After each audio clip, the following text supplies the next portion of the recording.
Brought to you by the EveryDollar app. Start budgeting for free today. Normal is broke and common sense is weird. So we are here to help you transform your life. From the Ramsey Network and the Fairwinds Credit Union Studio, this is The Ramsey Show. Ken Coleman, Ramsey personality, #1 best-selling author and host of the runaway hit on Ramsey Network called Front Row Seat. He's my co-host today. Open phones here at 888-825-5225. Joseph is in Orlando. Hi, Joseph. How are you? Hey, I'm doing good. How about you? Better than I deserve. What's up? Yes, so I'm in a current situation, but before I get into it, I just want to say I'm a big fan. I've been watching your show for quite a while. Thank you. Yes, so I am 31. My wife is 26. And I read the Total Money Makeover book, and I want to pretty much get out of debt. We have about 65,000 in debt, and I'm trying to convince her to stop using credit cards, but she just doesn't want to.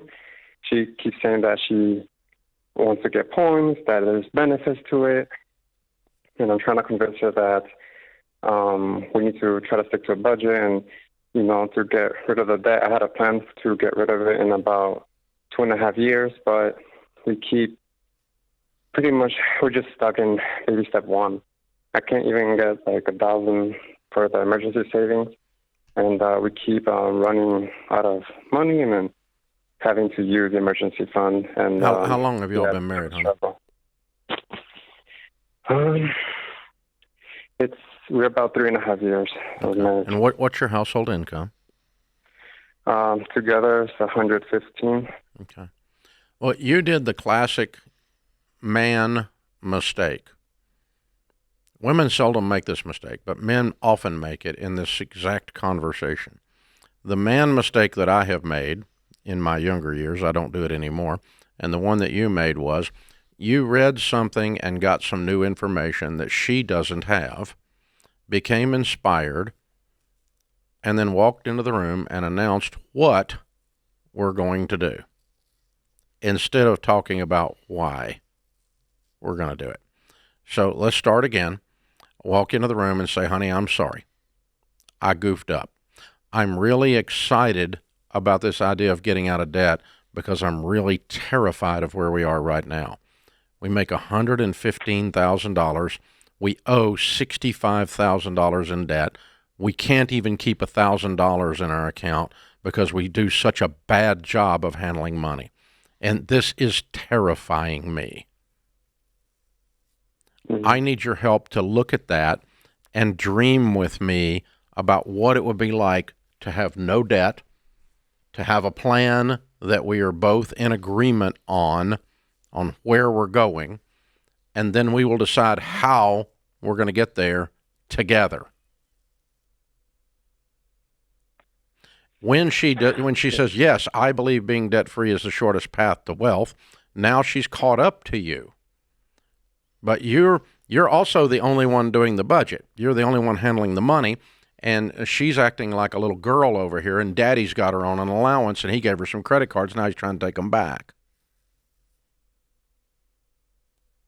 The credit cards represent unlimited. I get to do whatever the hell I want to do. That's what they represent. And you're trying to take that away from her with no reason, because she doesn't. Why would you ever give up that? I mean, you ought to just run for Congress, Mm-hmm. And so just spend everything in sight. There's no reason. But if we're going to both be grown-ups and we're both going to look at a future we both want to attain and we both are willing to pay a price to get to that future, then easily we start doing away with credit card usage because it's not going to take you to your future. And no millionaire ever in the history of man has ever said, Dave, the way I made all my money was airline miles. Right. That's the biggest load of bull crap I ever heard in my life. But people believe it.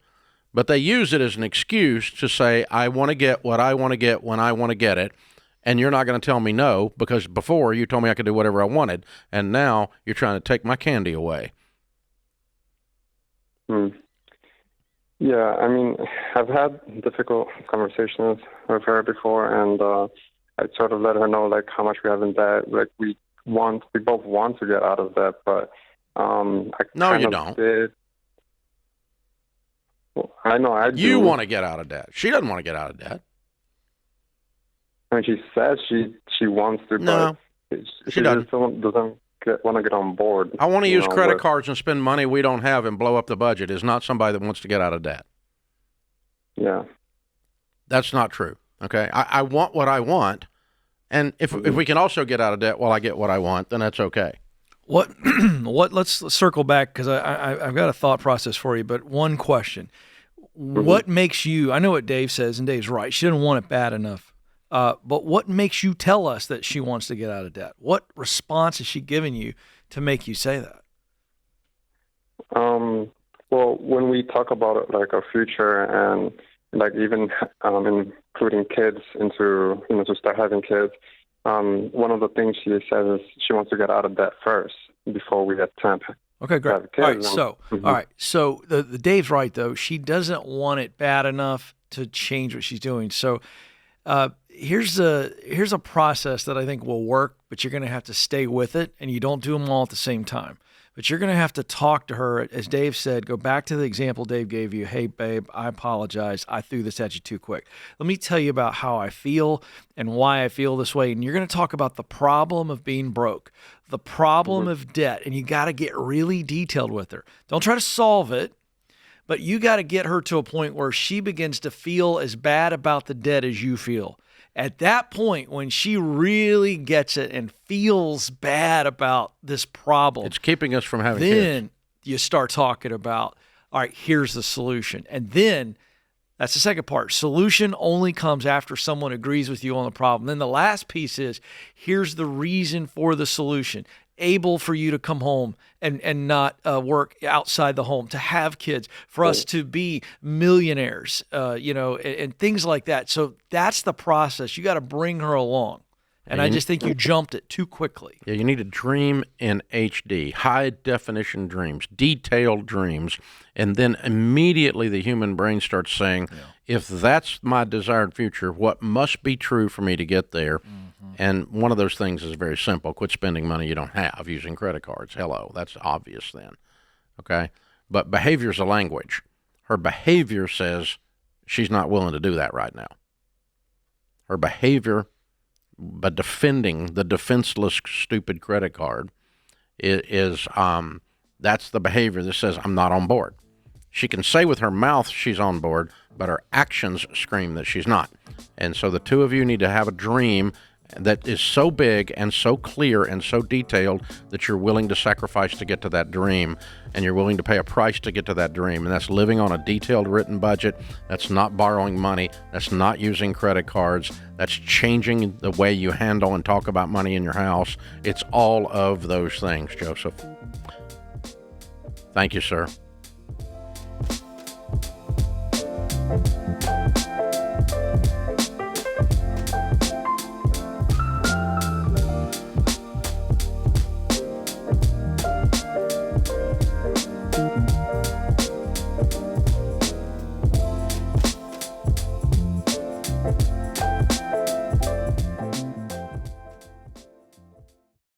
Hey, you guys, more than 100 million Americans carry medical debt, and that is so scary.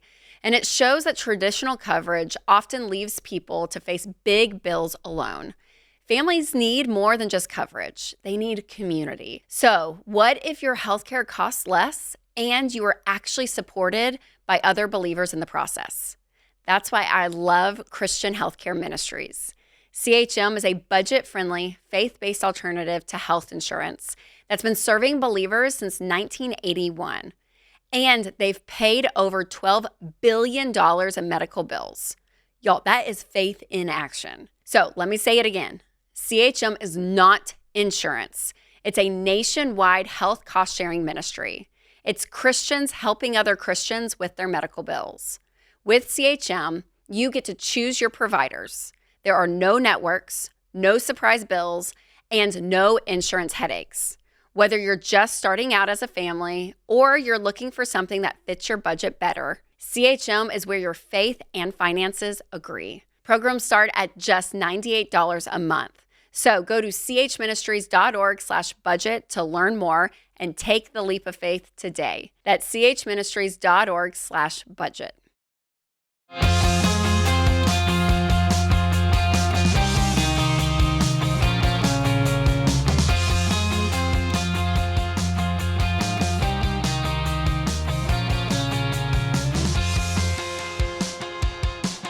Brooke is in West Virginia. Hi, Brooke. How are you? Hi, I'm doing okay. How are you guys doing? Better than we deserve. What's up in your world? Well, it's been kind of crazy recently. We sold our house just a month ago, and we got about $65,000 right now. And we're just trying to decide if it's better to put most of all or none toward a new mortgage in this market that's just crazy, or if it's better to go towards paying off school loans and the car. Half of my husband's school loans are like significantly higher than the other half. He's got You're breaking up 75,000. something fierce. Can you get to where your phone actually works? Can you hear me right now? Yes, ma'am. So how much sorry debt about do you have? 75,000 in school loans, and then about 14 in car. Okay. And you have $65K in your pocket from the sale of the house. Yes. You have any other money Am saved? We have maybe like $1,000 in cash just for like an emergency or something. But my husband is also getting ready to start a new job where over the next year he'll be able to make up to about $20,000 more than he's currently making. That's wonderful. Okay. Yes, we're very relieved about that transition. So what will your household income be at that point? Well, we're basing our budget off of our last household income. No, ma'am. I'm asking what your household income will be at that point. Oh, sorry. I was thinking budget. Household income at that point would probably be anywhere between $65,000 and $70,000 a year. We're a single income family. Okay, so he was making 50. Now he's going to be making 70. Yes, but it goes over time. So he's actually going to be still making 50 for a bit, and then like every few months it's going to go up with training. Oh, I see. And how long before he gets to 70? It would be a year. Yeah. Okay. So it wouldn't be. And why did you sell the house? Well, we were trying to move to be closer to family. There were some things that just weren't working for where we lived. He took a job near family. This new job? Well, yes. I mean, he was already working at the place where he's working now is going to be at the same place where he was working before. It's a hospital, so he didn't have to like change. Okay, so how far away were you before, and how far? What is closer? Were you a long way from the hospital before? No, it was about 20 minutes, but we were in the opposite direction of where everything is. Things are kind of more semi-rural around here. And so we have young kids. We wanted to be able to be like around more family. How far away was your family? They were not as far as, they were probably 10 to 20 minutes in the opposite direction. So to see anybody, it was 30 to 45 minutes maybe. I'm so confused. Okay. What was the plan? Before this call started? Yeah, what was the before plan? you called me, what were you going to do? We were thinking about putting 20% down on a mortgage, pay off the car, and put the rest towards school loan. Mm-hmm. Okay, and buy a house for how much money? We were looking. We don't want to go up to 150. We were actually hoping to go as low as possible. What did your other house sell for? It sold for $129,000. Okay. All right. So you're moving up in house and you're moving while you're in debt, and that was your plan? Yes. Okay. All right. Yeah, I mean, 20% down and pay off the car, put some towards the student loan, make the move happen. And yeah, I guess you accomplish all your goals that way. With the $20,000 extra, then we tear into the student loan and finish it off, right? Sorry, 20,000 extra. Yeah, you have a $20,000 that? extra income by the end of the year. Oh, yes. Okay. Yeah, let's use that and anything else we can squeeze out of the budget and him working extra. How many kids have you got? 2. Okay, and you working extra? Are you working from home? So I am not everybody working starts from home right working, now. everybody starts making money, and we clean up this freaking mess. Otherwise, you don't move up in house. You go rent something cheap, and you clean up this freaking mess. One of the two. Okay. But you need to clean up the freaking mess. Okay. Yeah, period. Yeah. If you put 20% down, that's not a bad plan. What you propose is not a bad plan. I don't like the idea that, hey, I'm going to move up in house, and that's going to get me out of debt. That doesn't get you out of debt. That puts you in more debt. Okay, so, but it's not a huge amount. It's not going to keep you from, from winning overall. But I think both of you commit to working as many hours as possible, creating as much income as you can create in the following 12 months after you buy this house. And the price we're going to pay for this move is we're going to commit to cleaning up this mess fast. Okay. Fast. Okay. And that's the trade-off. Okay. All right, we get a new house, but we're not buying new furniture, and we're not going to renovate the house, and we're not going to be doing a bunch of work to the house. We're going to be getting out of debt. But the student loan's been around so long you think it's a pet, and it needs to go away. Yeah, the only thing I'm looking at here is we've coached her well, but I want people to make sure that they're always paying attention to the cost of your education versus the income possibilities that are clearly tied to this degree. Here's an example where you got a guy who's been making $50K. He's got a chance now to move up, but $75,000 student loan to get into a $50,000 job. And again, I don't know all the details. No, it's not necessary. But I just think we've got to start looking at this stuff. Yeah. And that's what kind of gave me pause. I feel bad, but this is the message. And so this is more of a preemptive for a large audience.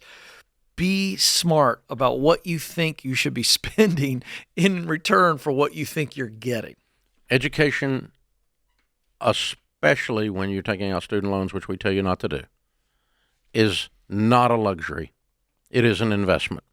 And an investment should have a return on investment. Yeah. So if you spend $250,000 getting a master's degree in sociology and you take a job with the state as a social worker making $38,000, that's the definition of stupid. That's just dumb.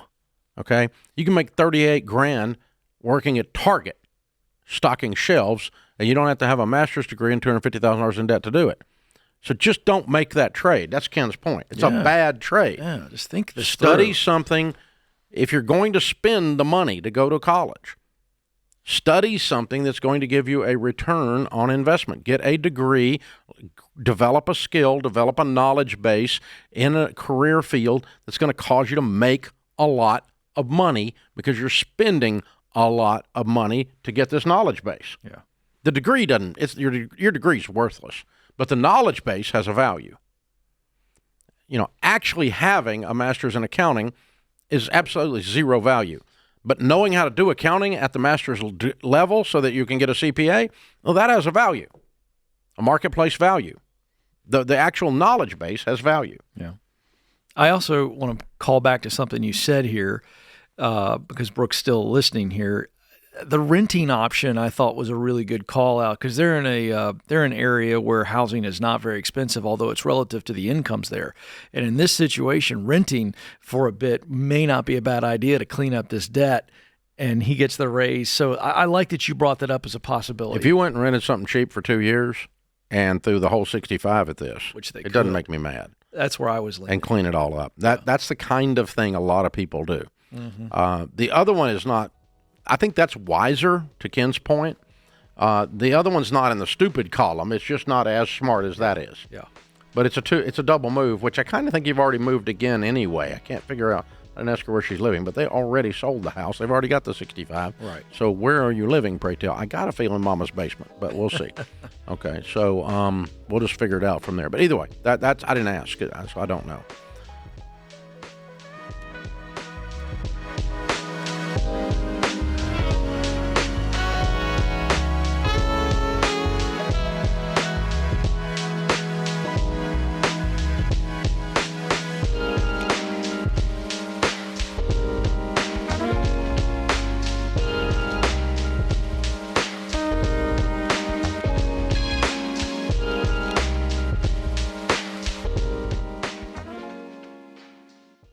If you've listened to me for more than 5 minutes, you know that being normal with your money is not a good thing because normal is broke. And I want you to be weird. That's why I love what we're doing with Fair Winds Credit Union. Our friends at Fair Winds just launched a brand new Ramsey debit card, and it says, "Debt is normal, be weird," right on the front. I love that because every time you swipe it, you're choosing to live differently with no credit card payments and no debt.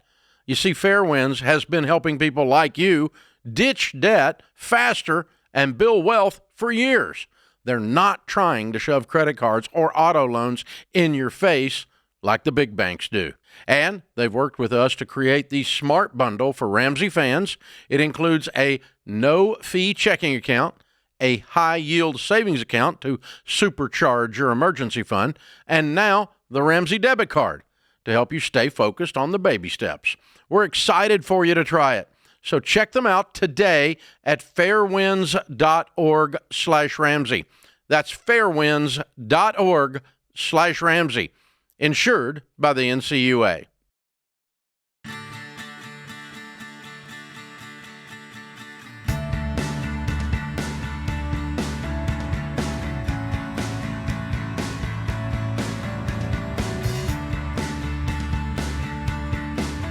Cassandra is with us in Ohio. Hi, Cassandra. How are you? Hi, I'm doing okay, I guess. Better than we deserve. How can we help you, ma'am? Yes.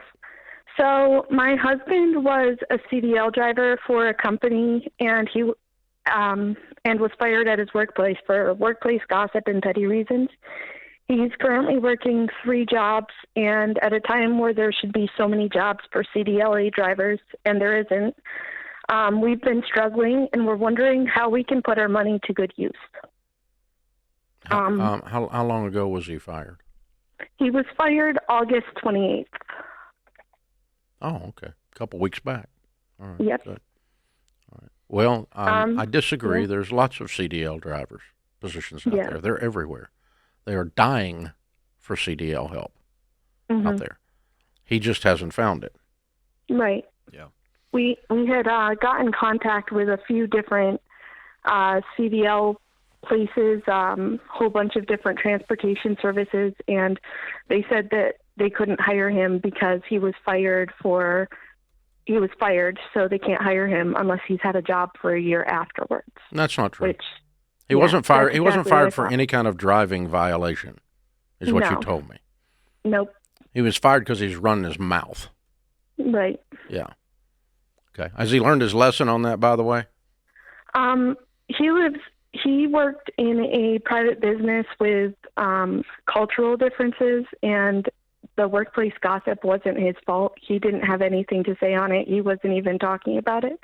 He had a few people that did not like him for him having basically a hard to work with work ethic.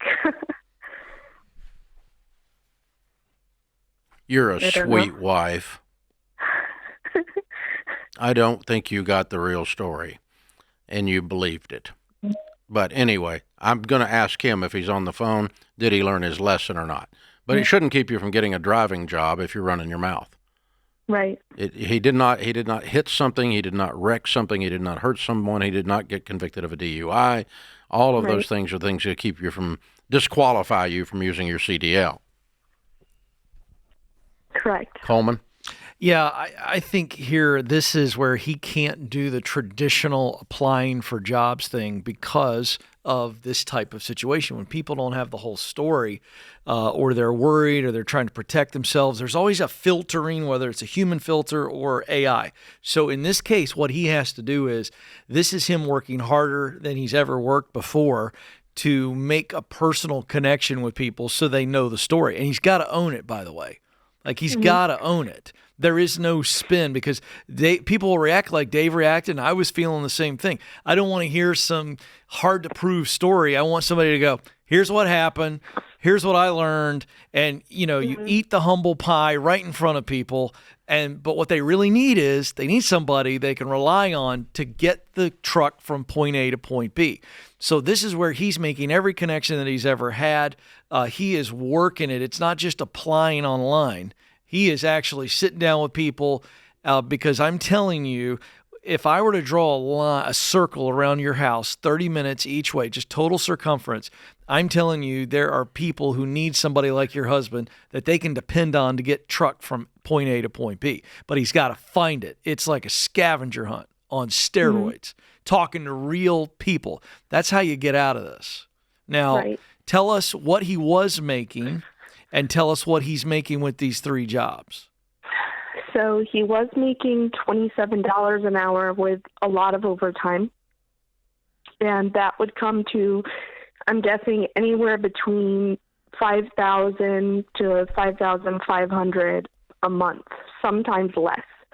And with these 3 jobs, he's working one job at a remodeling for $15 an hour, and another job for hauling for Amish family for hauling produce, and that pays about $7 a pallet, which in a week he can get about $500 from that. And then for his other job, he works temporarily until wintertime comes for a person who does CDL hauling for a like large equipment, and that pays $25 an hour. And he only gets those jobs maybe a few hours a day. Okay, so it's only been a couple of weeks. So he's making what, roughly half of what he was making before? Yeah. Okay. Yep. Right. So that's not wise. There's two answers to the question. One is do all the stuff Ken's talking about and go get the new job. Okay. And that means hanging out at a truck stop and walking up to guys at the truck stop and going, hey, you know anybody's hiring? I got a CDL, looking for work. Yeah. And then you go, hey, George, you don't have to tell him you met George 10 minutes ago. George told me you were hiring over here. Okay. Henry told me you were hiring over here. Okay. And you go knock on the door and you go get the job. That's what Ken's talking about. The second part is your original question is you have to prioritize your budget. And we take care of necessities. When we were in the 7th grade, they used to teach a class called civics, and they would teach you what are necessities: food, shelter, clothing, transportation, and utilities. So we have to put food on the table first, and that's not going out to eat. You don't need to see the inside of a restaurant unless you're working there.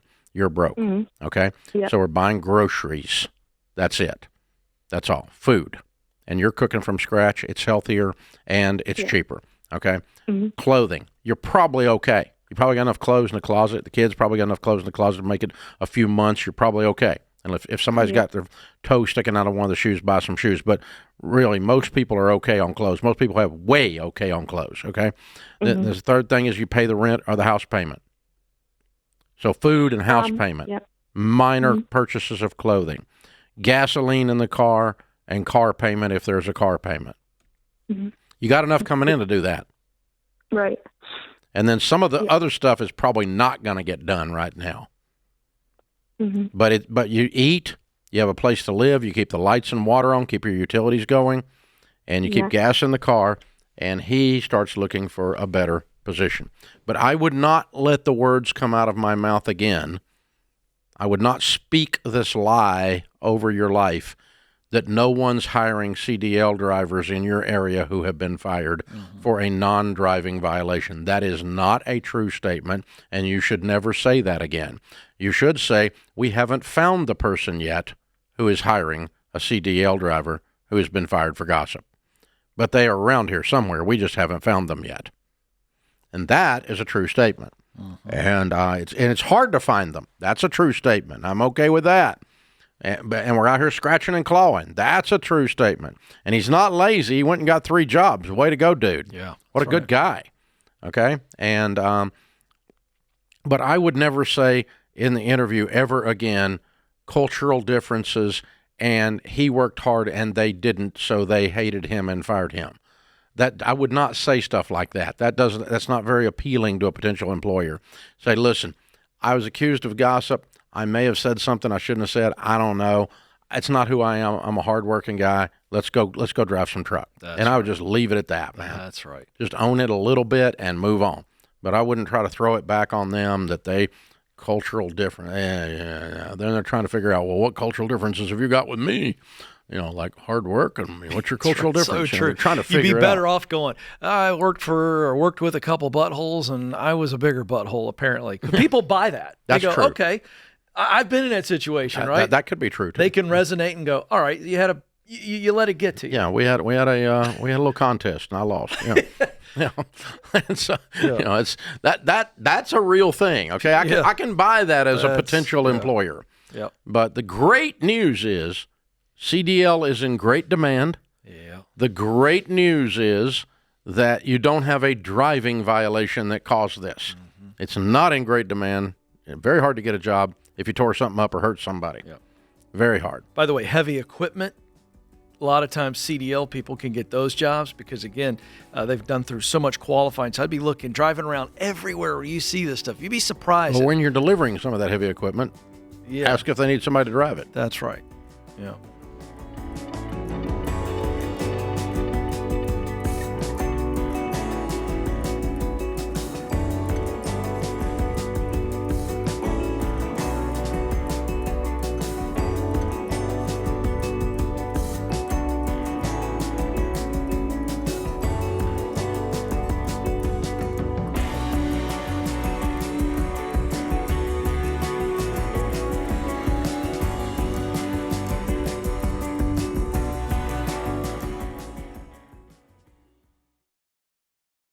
Okay, quick reality check. AI isn't just for sci-fi nerds and Silicon Valley tech bros anymore. It's the new weapon of choice for every scammer with fast Wi-Fi and bad intentions. Identity thieves could be using AI right now to steal your info in ways that would have sounded impossible just 5 years ago. We're talking voice cloning, deepfake videos, filing bogus tax returns, draining your bank and retirement accounts, and even home title fraud. And it can happen fast, so most people don't find out until it's too late. So as someone who has had his identity stolen before, I don't mess around. I use Xandr ID theft protection because it keeps up with today's threats without the crazy price tag other companies charge. You get real-time monitoring across your whole financial and digital life, and if something does go down, they'll give you the full white glove treatment, like 24/7 restoration services by pros based in the U.S. and up to $2 million in stolen funds and expense coverage. So you don't need to live in fear, but you do need to be smart about protecting your identity from thieves. So go to Xandr.com or call 800-356-4282 and get yourself protected today.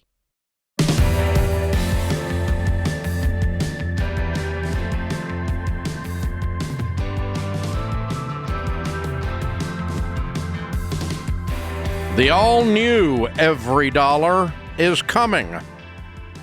It's more than just a budgeting app now. It's a financial game changer. We're releasing a ton of advanced features to help you make the progress with your money that you dreamed of.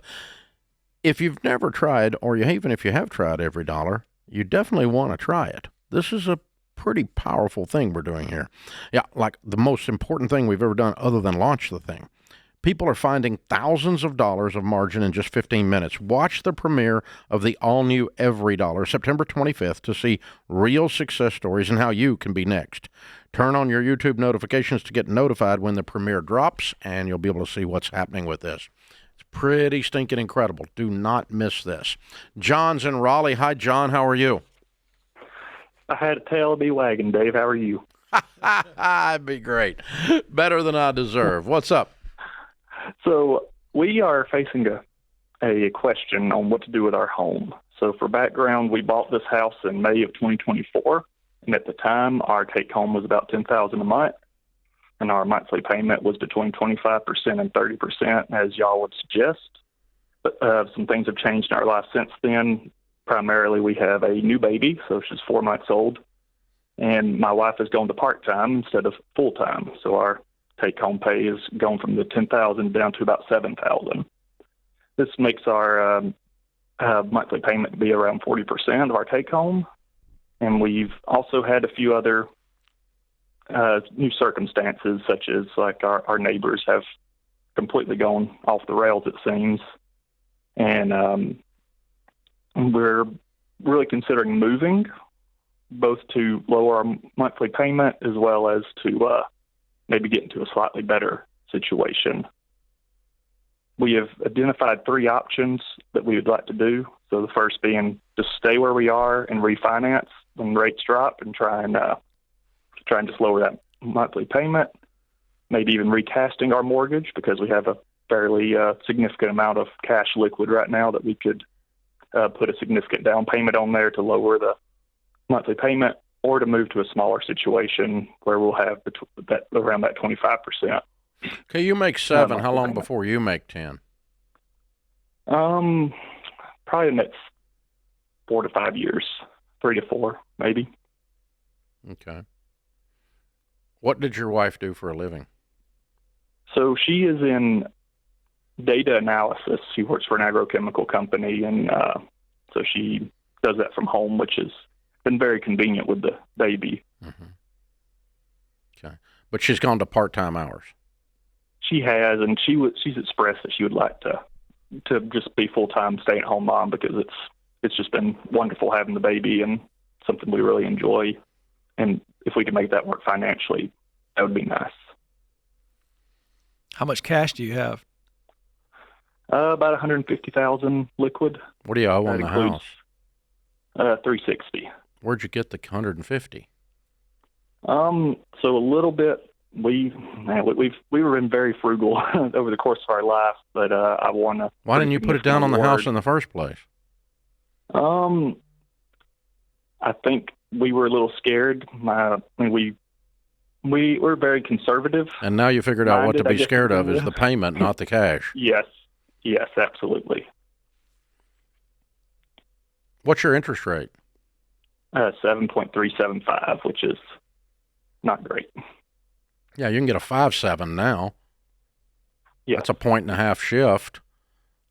Yeah, I'd refinance it and put the 150 on it and just stay there, unless the neighbors are so crazy that you have to move. I mean, maybe hold a little cash back to build a fence. I don't know. True. Yeah, I mean, it's been multiple arrests and large evergreen trees. I don't know. I mean, yes.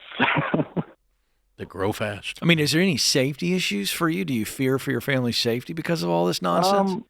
There have been times, I mean, explosions that have shaken our house. And are they running a crack house over there? Yes. For real? Yeah, for real. Dude, what price is your house? It was $500,000, and Good Lord. This was not an issue when we bought it. It's well, now, I'm not speaking for Dave. This is not an official show response. My response is, if I knew what you're telling me, I'd be out. I'm not going to keep my family there. It takes one crazy night. The whole thing could explode. Yeah. For real. There's a little bit of a change. There's a new owner. Somebody bought it, but they're allowing the guy that continued to live there to continue as a living estate. Well, then it's still a problem. On the precipice of death, but yes. So he's on the precipice of death, and he's running a crack house? What is this, Breaking Bad? It could be a half-hour show right here. Yeah, I'm hearing this. This is amazing. Well, if you think your family's in danger, it's a no-brainer. Mic drop. I'm out of there. Okay. If you think you can outlive the guy and outlast him and survive, and he's either going to blow himself up or die or whatever's happening to him, good Lord. And you want to stay there, then recast the mortgage. But I wouldn't recast the mortgage and then move 2 months later. Yeah, absolutely. That's throwing good money after bad. If you recast the mortgage, you're staying. And can we recast the mortgage and get the lower interest rate? Or no, you just have to refinance. It's not a recast. You'll refinance. You'll reset the mortgage. You refinance it on a new 15-year, start again with 150 more down, and then suddenly you can afford the payment. Yeah, for sure. That's if you want to stay there. If you don't want to stay there, that's okay. And, yeah, there's nothing wrong with either option. Moving down, she does not like the house enough to be willing to work a few hours a day to keep it. She doesn't like it that much. Yeah, I forgot to ask how she feel about the nuts next door. I'm telling you right now, Stacy would have already made that decision for me. You'd be done, huh? Well, yeah, it's just, why play with fire? If it's as bad as he says, and I believe him, I just don't get it, why you would leave your family there. Yeah, if you think you're in danger, you're out of there that instant. I mean, I don't know how. It sounds very bizarre. Yeah. But if you're in danger, you should leave. No question. All other parts of the conversation aside, very simple. If you're in danger, and crack houses do explode. The whole thing can blow up. I mean, it's very explosive. So yeah. If I have a wife at home with a newborn baby, and that kind of stuff is going on, you just never know when it spills over beyond their if I yard. have any hope that the guy's going to be gone in a short period of time, that's different. But short being a month or two, I can deal with it for a month or two. But if I think I'm gonna have to deal with this for 3 years, no, I'm out of there. Yeah. I agree with you. I'm not arguing with that. Very interesting. Wow. I mean, what I would put up with Things versus I what didn't Stacy have on my would put up bingo with, card this you know? morning. Yeah. There's that rule. You know, what I would put up with is very different than what Stacy would put up with. And that's the issue. You know, it's like if she's Happy wife, happy life. Yeah. Yeah. Yeah. Safe wife, happy life. Yeah, There's that too. one too. Yeah. I'm afraid my wife would shoot back. No, here's what Sharon would do. Sharon would walk over there and knock on the door and have a word with the young man, and not in a mean, because she's not a mean person. She's a straight shooter, but she's not mean. But I see her just kind of wagging her finger. Young man, you're not making good life choices. Steel Magnolia here. Wheezy is knocking on your door, next door, right? Yeah, yeah. And he probably listened to her. Yeah, he's probably scared to death if he knows what's good for him. That's right. little East oh Tennessee my gosh. fable. She tells a story. Yeah. You know, About smile. the time that a guy died doing this. You know, it's like, yeah, we used to have a neighbor that did stuff like this, and nobody knows where he is now. Yeah, It's so now he goes strange. by One Leg Larry. You know. Now you know why. Can't find the boy. We don't know what happened to him. It's the strangest thing. People have a way of dealing with those things in the holler. Breaking Bad is self-policing. next door. The guy's dying. He sells the house. He's got a life estate, and he's making crack next door. Breaking Bad. I didn't see that one today. I didn't see that one That coming. was not on my bingo card this morning. I thought he was joking until he wasn't. No, he wasn't joking. No. He said neighbors off the rails, but we didn't know which rails. Yeah. Right. Wow. Bless your heart, man. coming to Netflix. The more we laugh about this, the more it's not funny. It's I'd move. not. I would just move. Too. Yikes. Yeah, I'd move. And just accomplish several birds with one stone. Yeah.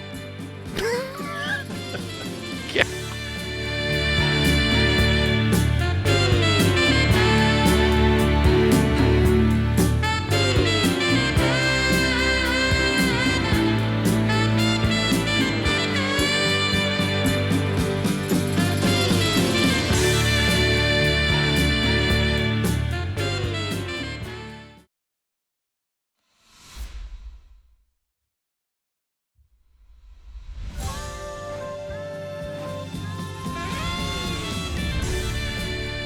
Welcome back to the Ramsey Show in the Fair Winds Credit Union studio. Ken Coleman, Ramsey personality, #1 best-selling author, is my co-host today. Shay is in Idaho. Hi, Shay. How are you? Hi there. I'm glad to be speaking with you, Dave and Ken. I'm very grateful for your ministry. Well, thank you. How can we help? Yeah, my question is around the enjoyment side of money. My husband and I both struggle with that, and specifically around planning and booking vacations. When that time comes around, I just start to feel so much like anxiety and like shame about spending so much money on something. It's just hard for us. And so I was wondering if you had any tips.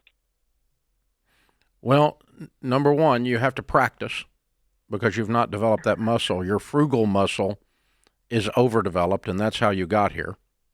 Thank goodness. But you've not flexed your enjoyment muscle very much while you were flexing your frugal muscle. Agreed? Probably, yeah. So the more you do it, the better you get at it. I speak from experience. Yeah. I mean, I had a hard time buying a decent car, you know, and now I don't have any trouble at all. That has been our struggle as well. Yeah. The second thing is, I look at ratios, and the ratios are what percentage of our world are we actually spending, and how does it compare to our generosity? Mm. So we look over here and we say our generosity equals X, and this dinky butt little trip we're doing is a small percentage of what we make and what we give. Okay. And so my Heavenly Father, who's crazy about me, says if we, being evil, know how to give our children good things, how much more so our Father in heaven wants us to have good things, in other words. And so, you know, God's not mad if I enjoy some of the blessings that he gave me. while I'm being generous, and while the amount of money, it feels like a lot because it's compared weirdly emotionally to the old days, but as a percentage of my world today, it's a very small amount. And that's the ratio thing, the generosity thing, and the acknowledgement. So another example of that is, around Ramsey, we have 1,100 team members. We're in 650,000 square feet. We spend more. We furnish coffee. We have coffee, these grinding coffee machines on every floor, right? They make fresh brewed ground coffee for everybody, right? And they don't pay for it. It's free to all the team members. We spend more on coffee than I made in a year most of my life. That still freaks me out, It's still a problem, but it's just a matter of scale and ratio. But it's a very small percentage of what Ramsey, the organization, has coming in revenues. So obviously we're not being irresponsible. We're not going to have to shut down because of our coffee. It's not even close. And that's the case, I'm guessing. What's your all's net worth, Shay? Over $1 million. And what is your household income?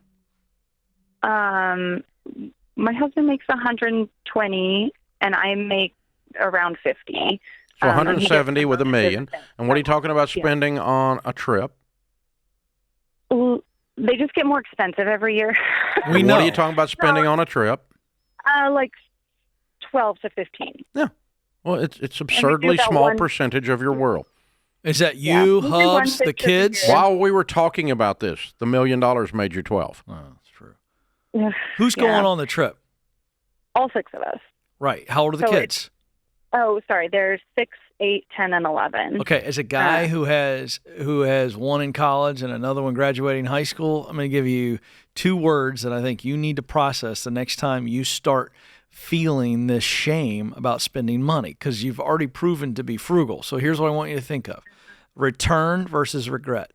What's the return on that investment of the 12 to 15,000 with those 6 kids 10 years, 20 years, 30 years from now? What's the return on those memories and all of the things, all right? Mine still talk about it. Versus the regret if you don't take those kinds of trips with those 6 and then they get out. And I think return versus regret. You've already proven you're frugal. So Dave and I aren't here worried about you overspending, but you've got to play those words out. What's the return on this trip? And then what would the regret be if we didn't do things like this and had all this money, but very few memories and experiences? The return versus the regret does not work if you're borrowing the money to do it, boys and girls out there in Radio Land. Hello. Good point, yes. So this lady's a millionaire making 170, and she's going to write a check for this. That's right. Don't use this same argument. Now, I put $12,000 on my credit card because Ken Coleman said I would regret it if I didn't go on this vacation. No, you'd be regretting being stupid if you did that. Thank you for clarifying that. Okay. That is within the context of you have cash. Yeah, you have the money. It's a small percentage of your world, and I suspect your generosity is larger than your trip. Mm-hmm. I suspect. Most people who get where you are, their generosity is there. So, hey, you're doing a good job. Enjoy the ride. Yeah. So, folks, there's this is where this falls under the reason I have to stop and clarify that is. No, you're right. Live like no one else, so that. That's correct. And she's at the so that. Very Later, you can live and give like no one else. But the truth is, what I spend or what someone who has accumulated some wealth is a small percentage of our wealth is spent on consumption. Most of it is spent on generosity and reinvestment. The vast majority of the money that I touch and that God has blessed me to manage for Him is either reinvested for future generations or it is invested in other ways called generosity back into the community, in some community somewhere, and some dollar amount.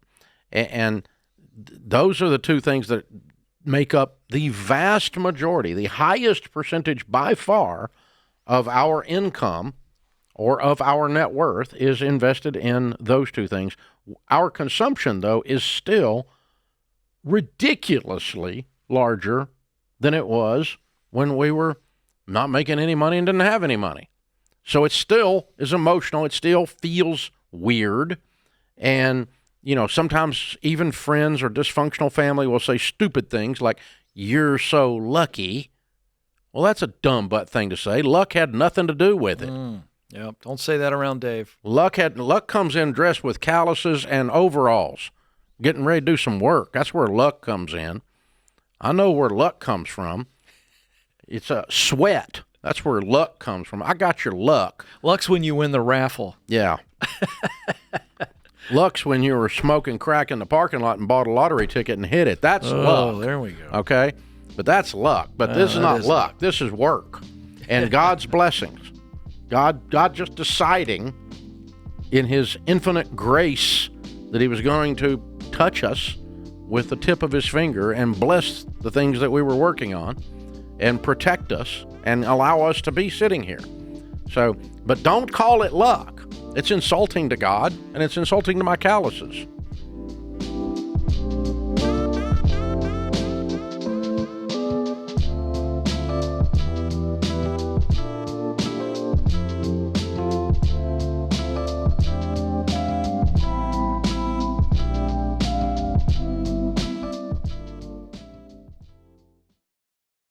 Y'all, do you want to know a game changer for your grocery budget? Start your weekly shopping at Aldi. Seriously, by making Aldi your first stop, you can easily check off your family favorites. From fresh organic produce to grass-fed ground beef, marinated, ready-to-cook chicken breasts, and high-quality dairy products. You'll be able to make incredible meals while keeping your budget on track. So no overpriced gimmicks or membership fees here. Now, real families like yours are saving up to $4,000 a year just by making Aldi their go-to grocery store every week. Find a store near you at aldi.us. That's ALDI.us. Savings based on regional analysis of Aldi versus select competitors. Prices may vary by location, product availability, and the market.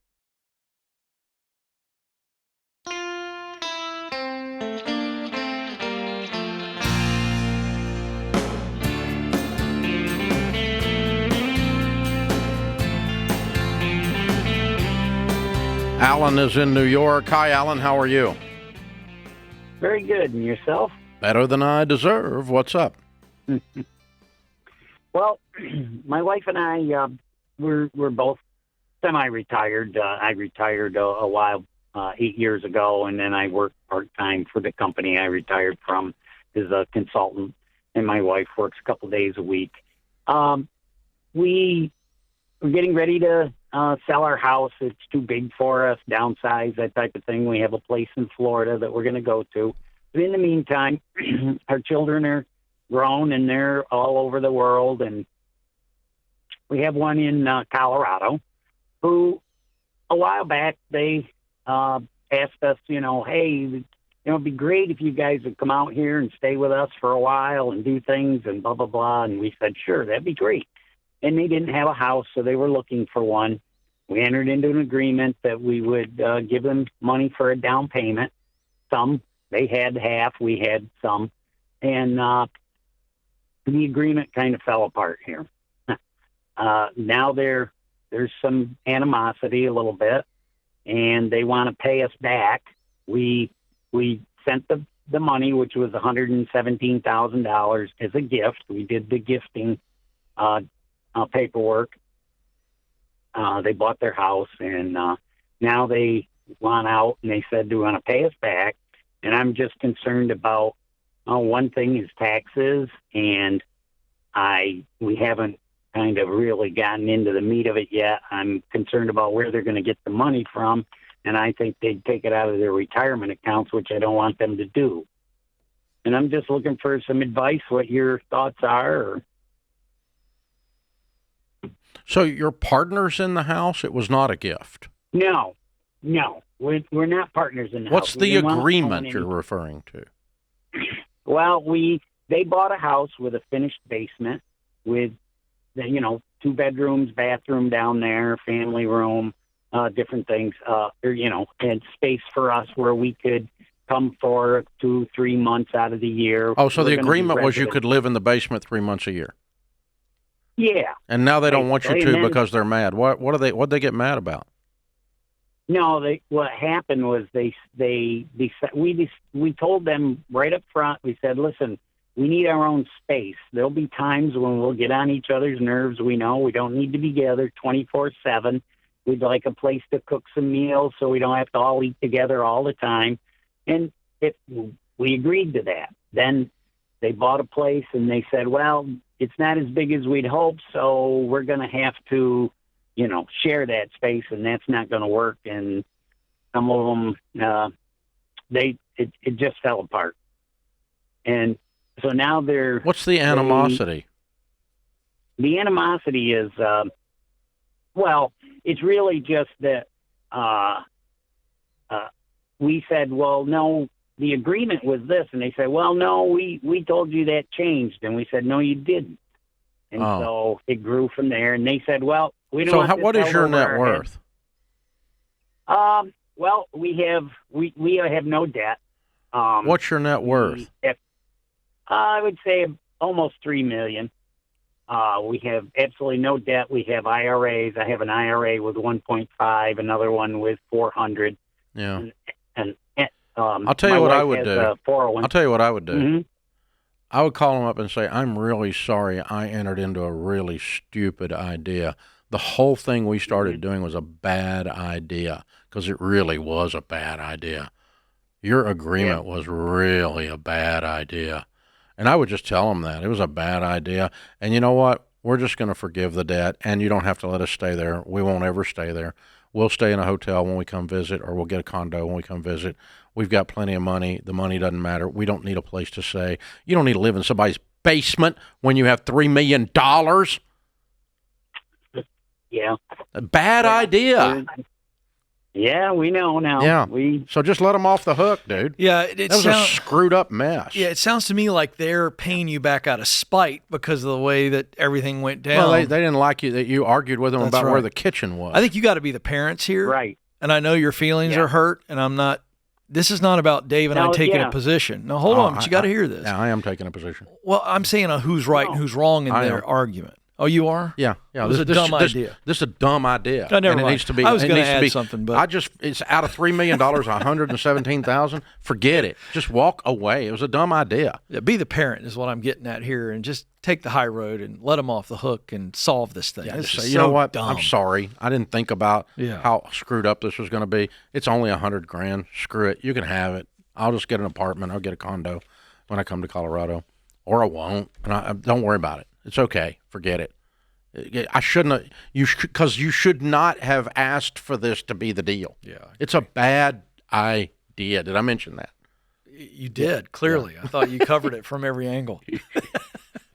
What is it you were going to add before I so rudely interrupted you? I did. That he needs to take the high road here. Oh, okay. And my point was saying who did what and all that is irrelevant. You, as the parents, realize you did a dumb thing and put them in a tough position, because when they change your mind, you got your feelings hurt. I think you got to go, you know what? Let's just let this thing go away and be the bigger person here, so that Christmas and Thanksgiving isn't awkward. Yeah. My gosh. I just think I'm looking at how, and I'll brag on my in-laws for a second. They have, for years and years and years, Stacey and I have been married 27 years. They have always taken a position where they never, ever wanted us to feel pressure about anything. And I just really admire that. And I didn't plan to say that, but I'm telling you as an experience, that's how we want to be for our You mean kids. you're going to their house for Christmas? You mean you're going to their house for Thanksgiving? That didn't come up, huh? Okay. That's right. Good. That's no, good. because they've always said, you guys do Can't what believe is you're going up best there for again. your family. That's right. Yeah, they didn't keep score either. I'm telling you, it's a thing. And It so, is. yeah, Sharon and I, we made a decision early on. When in doubt, go over there. Right. Yeah. Go to the other one. When in doubt, it's okay. Yeah. It's okay. We're going to see you. Yeah, that's exactly It's going to work out. Yeah. But this is only $100,000, Alan, and really, you guys, you cheaped out when you thought you were getting a place to stay for 3 months a year for $100,000, and you shouldn't have done that. It was a bad idea. Yeah. And you put a pressure on something that shouldn't have been there. And good news is you got plenty of net worth. Yeah. If it was a big percentage of your world, we might have to discuss how they can pay you back. But I would not allow them to pay you back. Rent a house down the street, and then you got just your own place. Go, Then you can, which is even better. You leave the grandkids with them, screaming and crying. You go back to your little peaceful I think place. this one's broken. I'm going to hand it back to you. This one's crying. I don't think this one's working right now. I think I'll let you handle it. Can you imagine David sharing in Rachel's basement and you're cooking away down there? You decide it's whatever night and it's stinking the whole basement up. I mean, the whole idea just is crazy of living in your kid's basement for 3 months. Well, it would be different if you were broke. Right. You know, Yeah. No, this was like a vacation. I know. An empty nester. Hey, we'll come and spend 3 months with you. I'm going to come hang out just because I want to.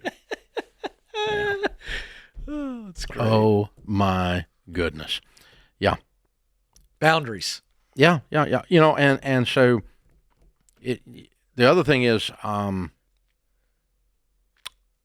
words matter. Yeah. Okay. A gift is not a gift if it has conditions. Yeah. It is a purchase of ownership in the basement. It's not a gift. A gift has no strings attached. So, but yeah, that's the thing. So yeah, Alan, I would just please just let it go. Just let it go. Just play Frozen on the radio and let it go. You know, just like that, just over and over. So over and true. over, That's the over answer and to over and so over. many relationship ills, isn't it? Yeah, just let it go.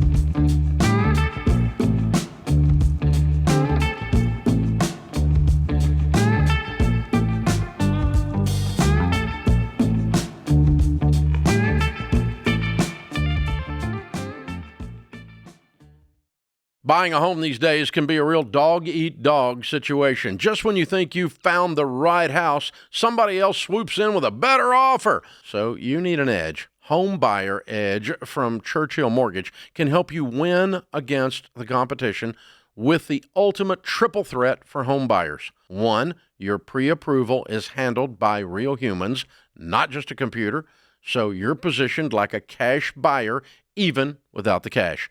2, sellers love a sure thing.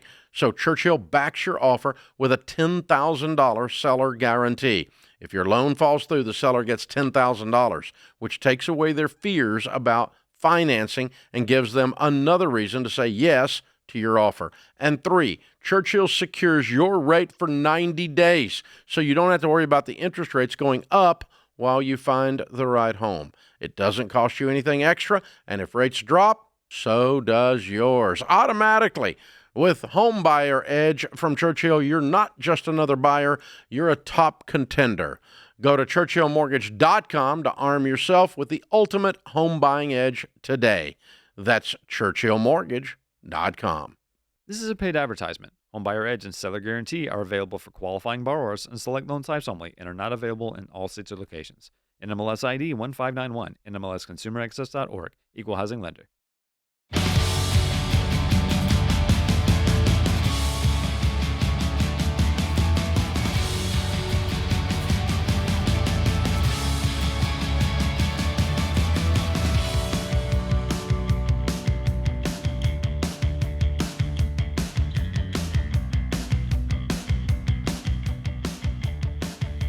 Bethany is in Mississippi. Hi, Bethany. How are you? Hi. Thank you for taking my call. Sure. What's up? My husband inherited an annuity approximately 20 years ago, and it is currently worth about $233,000. He is 72. We keep rolling it over into different products because we just can't quite come to grips with taking some of the money out of it and getting a huge tax, implications from it. Mm-hmm. So I didn't know if there are any ways potentially that we could, if we ever need the money, which currently we don't, we are completely debt-free, and it's a fixed index annuity. And is there ever any way to like get the money out of there without being hit on taxes so much? Before you said that, did you say it's a fixed annuity? It is. Oh, gross. Okay. I know, but when you inherit it, what are you going to do? Well, you can roll it to a variable annuity without any tax implications. And a variable annuity is a mutual fund inside of an annuity that will give you over double the return you're getting now. Okay. So, yeah, you need to talk to one of our SmartVestor pros and get some help rolling it to a variable annuity. Variable annuity simply is a series of mutual funds that you can select inside of an annuity. And in your situation, that's going to be a far superior product. There's not any way to take but to answer your other part of your question, there's no way I know of to take the money out without paying taxes on it. Right. And so it's a taxable. Yeah, you've not paid taxes on the gains yet. And the real negative thing is you're going to pay ordinary income, not capital gains. So it's much like a traditional IRA, traditional 401k. When you get ready to take the money out, you pay taxes on it at your income tax rate, not at other things. So if you don't need it, I probably would simply move it to a variable, and because I'm like you, I don't want to pay those taxes. Right. We just leave it set and then kind of forget it. Set it and forget it. And the problem is when the next generation inherits it, it's also going to be in the exact same situation. So somebody someday is going to use this money and pay taxes on it. Okay. That's what I was afraid of. Under current tax law, as I understand it. I don't know of any way you could do it otherwise. And the thing is, it's not like you can, like a traditional 401k or IRA, you could roll that to if you were willing to pay the taxes, you could roll it to a Roth, and it would grow from that point tax-free. You don't have that option here. You can't move it to a Roth. Right. So it's not going to grow tax-free once you get it out. It's going to grow with taxes once you get it out. So you're going to get taxed on it, and then the next year when you make money, you're going to get taxed on it again. So that's what we're facing. Yeah, that's the problem. I think I'm leaving it in a variable and just do a rollover to that. Now, the variable does have 3 features to it. I'm not a huge fan of it, but for you, it's an excellent situation. Has 3 features to it that are nice. One is most of the variable annuities nowadays have a guaranteed minimum rate of return, which is probably about equal to your fixed. Okay, so if you put it in mutual funds and they used to make 12, but they only made 4, they're going to promise you at least 5 or whatever the number is. Okay. Okay. And so the other thing is that there's a guaranteed principal with most of them. So if you move $250,000 in and you leave it in there 5 or 7 years or whatever the number is, and it's worth $100,000, they're going to guarantee you the $250,000, the original principal. So you're not going to lose principal, and you're going to get a minimum rate of return. Third thing is it's just like your fixed annuity. You can name a beneficiary on it, and it passes outside of probate. It is not part of your federal income tax or your federal inheritance tax exemption. And so if you've got a net worth north of $20 million and you're starting to deal with inheritance tax problems, then this doesn't come up. It's not a problem. It just goes straight to the beneficiary. It's not got anything to do with a will either. You can't change it with the will. The named beneficiary is where it's going to go, period. And so select the name of the beneficiary carefully because that's where it's going to go. And no probate tax, no federal, or there's probate tax on it possibly, but there's no federal exemption usage on that. So it's got some nice features to it, but by and large, we don't use them. But for you, where you are now, it's a better version than what you got. Maria is in Hawaii. Hi, Maria. How are you? I'm great. Thank you. What's up? So in 23, thank you for taking my call, by the way. Sure.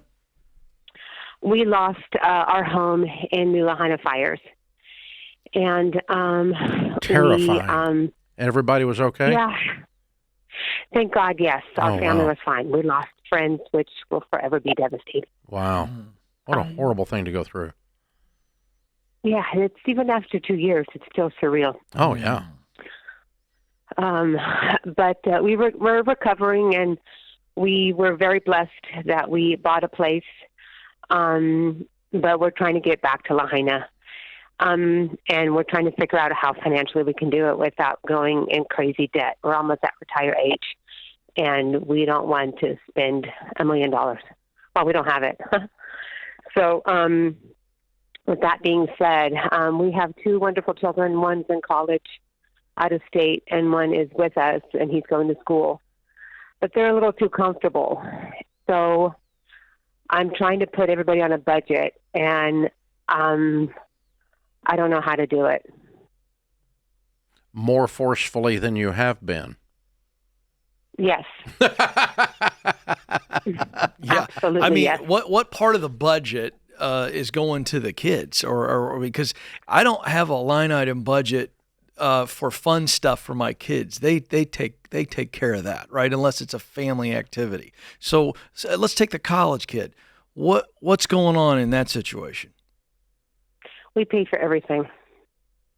No matter what it is or when it is?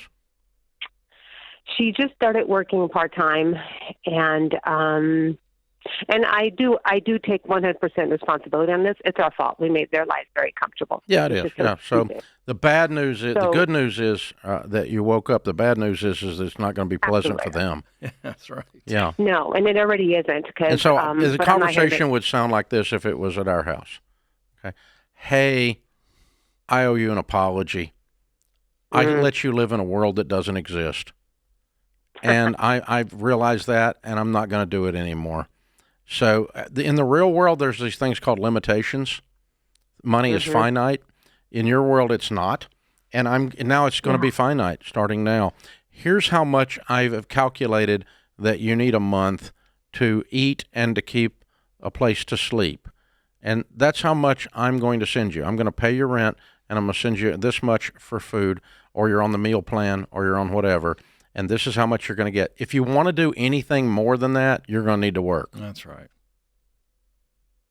And they do. They both work. No. Quit making excuses. Stop that. I see what you're saying. Stop that. Okay. I don't want to hear how great they are. Got it. They're not great. No. They have no limitations on their spending because their mother is an enabler. Stop it. Believe it or not, it's not their mother, it's their dad. No, it's you. Oh. Okay. I'm kidding.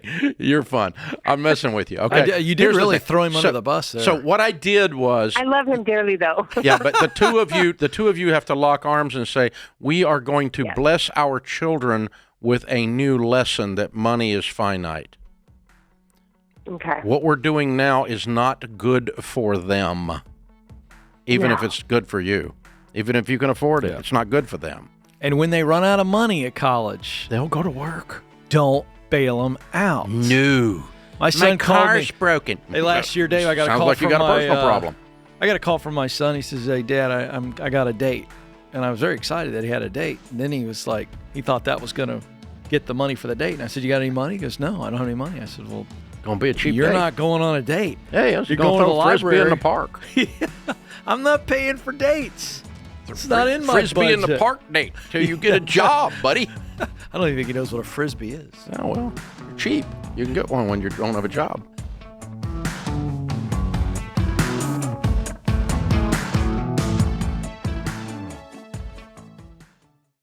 If you ever Googled yourself, here's the 2 worst things you can find.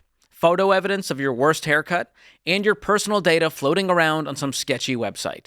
I mean, the bangs were regrettable, but your info being bought, sold, and reposted all over the World Wide Web, even worse. And trust me, it happens all the time. And that's why I use Delete Me.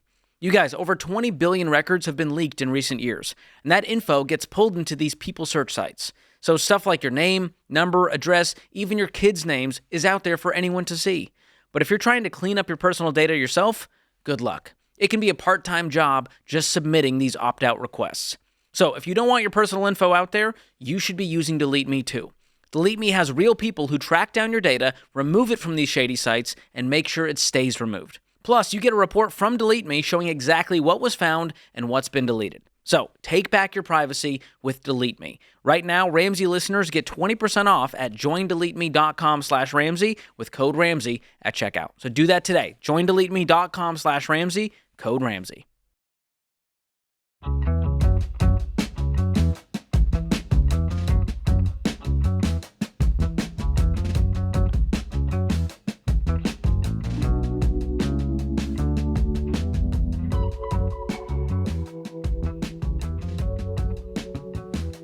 Big news, the Fed just cut rates for the first time all year. 15-year fixed rate mortgages have dropped to the lowest we've seen in 11 months, 5.71 right now. If you're financially ready, now is a great time to buy or sell. Lower rates could save you thousands over the life of your loan, but you don't need to be on the sidelines waiting on the perfect moment for the dream forever house. Oh, brother, these words we use about housing. It's a house, boys and girls. Get you one when you're ready. Buy an affordable home you love, if possible, when you work with a Ramsey trusted real estate agent. It is possible. It can happen. These pros are handpicked to guide you through the market and keep your financial goals top of mind. Find a trusted local pro for free at RamseySolutions.com/agents. Laurel is in Colorado. Hi, Laurel. What's up? Hi. Thank you so much for talking to me. I really appreciate it. Sure. How can we help? Well, I am in a transition period, and I'm trying to figure out what to do for employment going forward, and I was hoping I could get your take. Okay. Tell us about it. All right. So I'm going to go back a little bit in time. In 2019, my husband was diagnosed with an incurable cancer. And the doctors, we went to multiple experts, and they all said he had about a year to live. Wow. Thankfully, beyond thankfully, he did great. And at about the 3.5-year mark, the doctors were all totally stunned and said, "We cannot believe how healthy you are. You are doing great. We see no evidence of cancer having come back." And we left the office feeling like we won the lottery. Yeah. Like the lottery of life, not the financial lottery. Amen. Wow. Yeah. What a roller coaster. It was amazing. It was. Yeah, from a from a 1-year death sentence to 3.5 years of healing. Yes, sir. Wow. So, we spent the next couple of months thinking about, what do you do when life has handed you this absolute miracle? And we said, you know what? He's not officially cured until 5 years, and this is the time to just go do something that is a dream. We were almost debt-free at that point. We had good savings. We had jobs that were semi-portable. And so we decided to just spend some of our savings, not knowing how much longer he had, and go live on the road for a couple of years. So we traveled the country. We volunteered in national parks. We helped out in different communities. We worked remotely a little bit. It was absolutely amazing. And by some additional miracle, my husband got a wonderful job while we were traveling, where he makes terrific money, and he can do it fully remotely. So we've been actually able to, instead of pulling money out of our savings to go do this dream for a little while, we actually socked away a ton of money while we were traveling. What's a ton?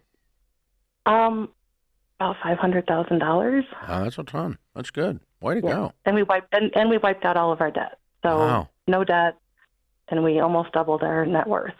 So do you own a house? Well, that's the perfect question, because that's where I am right now. We just bought a house. We decided it was time to settle down again.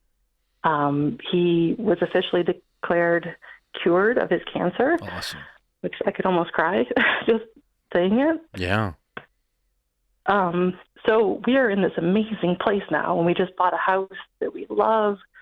We paid for it with cash because we've been living well below our means and saving money like the Dickens.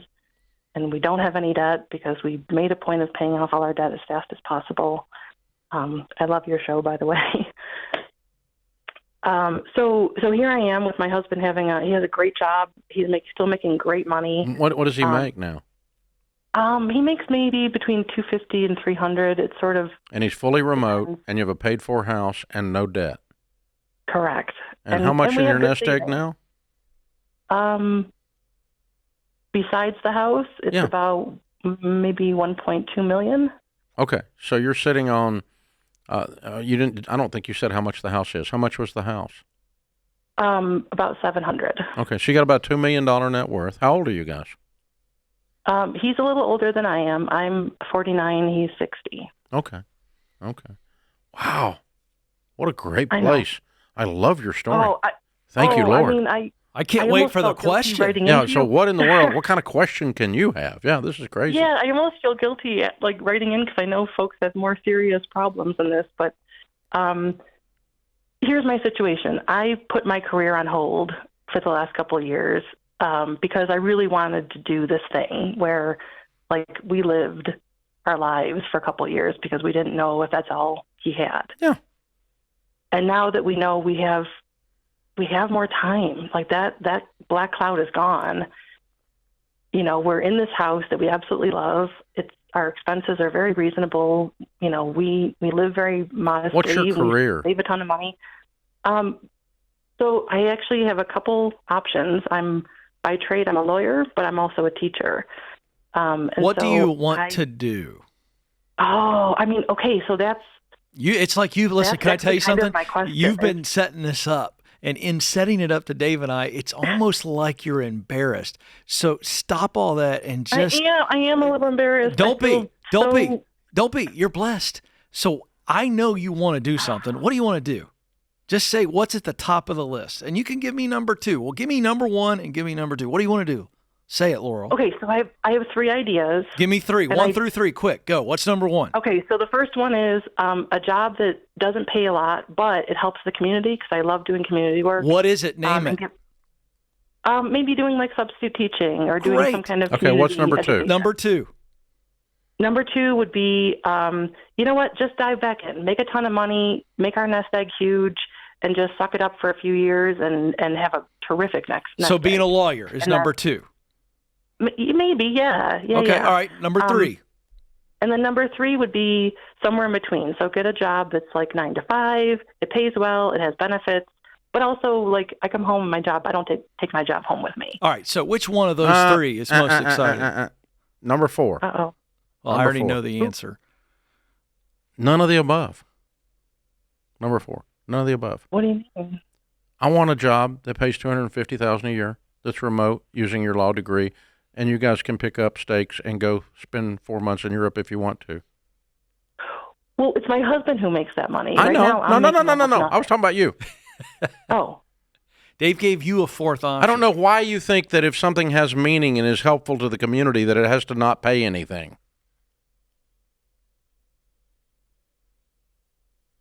You totally stumped her. I know where she's at. Laurel, what is the one? You definitely stumped me. I know, because the thing you want to do with the substitute and all that, there's something there. And I was going to say both and. I don't care which one, if it's 1, 2, 3, or 4. I'm not disagreeing with Dave either. But you've got to determine what it is you want to do right now. And that can change 6 months from now. You're in the rare situation that you actually can do that, which is why I'm saying both and. But I believe I think there's a clear winner in the clubhouse. If you couldn't do any of them, you could only do one. Which one do you choose? Say it. Oh, I would do the one that pays less and gives back to the community. I knew that. Gives me a lot of flexibility. I knew that. Do you know why I knew that? Because I've done this a lot, and somebody always gives the one that they want to do the most first. It's just basic psychology. So here's the deal. Just go do some of that. Go substitute, go teach, go do whatever. And if 6 weeks in you go, I scratched that itch and I want to do something else, then do something else. Because you are in the rare situation to be able to do that. You do not have any reason. Do you think I am? I guess maybe that's part of my question. Yeah, you are. I feel a little You don't have to work. scared about, like, you don't have to work. Do we actually have enough? Are we doing You have enough. You don't have to work. You do. You have enough. You don't have to work. And for that reason, I think you can pick your battles and choose what you do and how you do it. That's right. And I think there's a lot of things you could do that were without getting in a law firm meat grinder. You don't have any reason to do that. But with the education level you have, you've got a lot of options that pays better than substitute teaching at the local elementary school.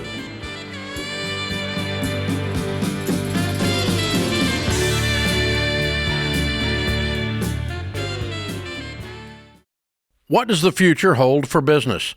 Ask 9 experts and you'll get 10 different answers. Economic growth or a recession. Business taxes will go up or down. AI will help us work or it will replace us all. But there's no such thing as a crystal ball. That's why more than 42,000 businesses have future-proofed themselves with NetSuite by Oracle, the #1 AI cloud enterprise resource planning system. Ramsey Solutions uses NetSuite, and you should too. Whether your company's earning millions or even hundreds of millions, NetSuite helps you respond to immediate challenges and seize your biggest opportunities. With one unified business management suite, there's one source of truth for the visibility and control you need to make quick decisions.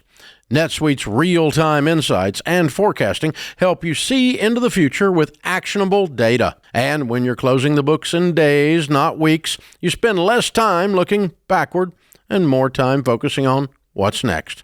And speaking of what's next, download the CFO's Guide to AI and Machine Learning at netsuite.com/Ramsey. It's free at netsuite.com/Ramsey.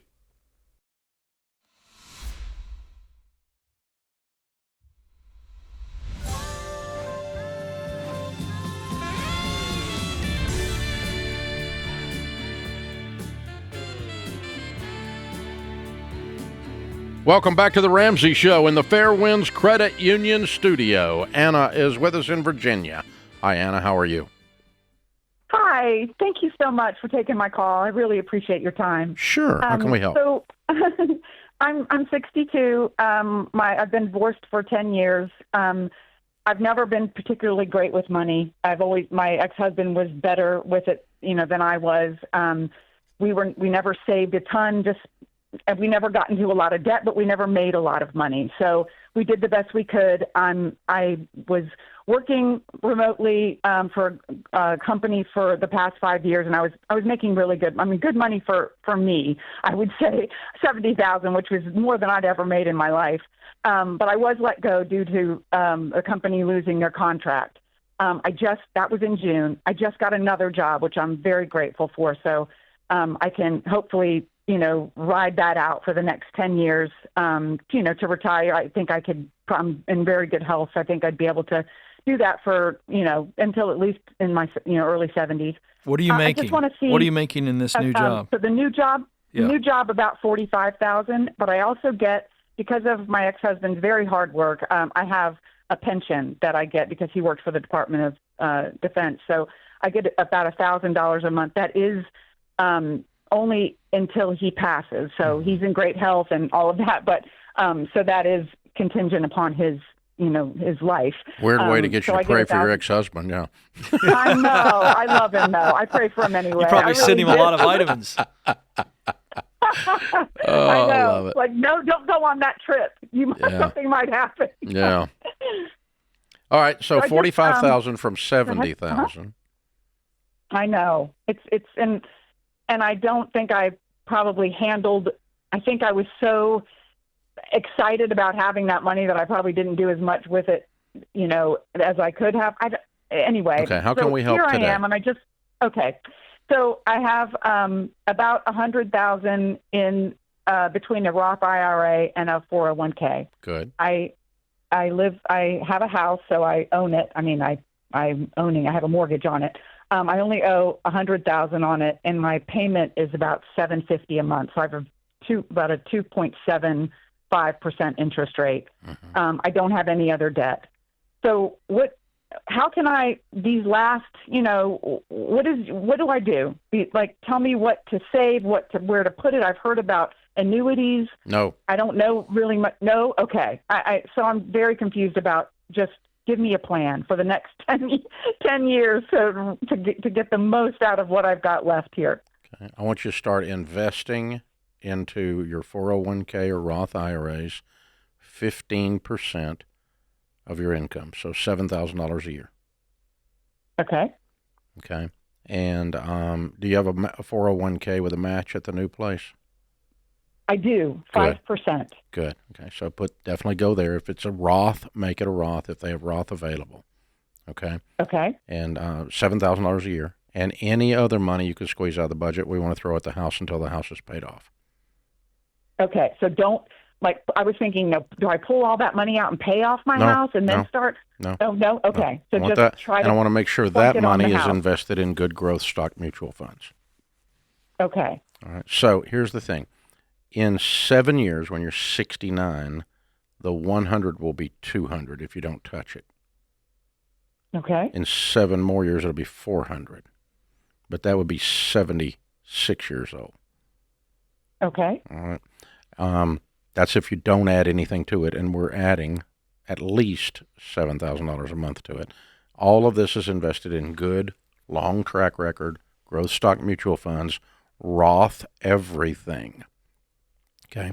Roth Okay. 401k, Roth IRA, sit down with a SmartVestor Pro.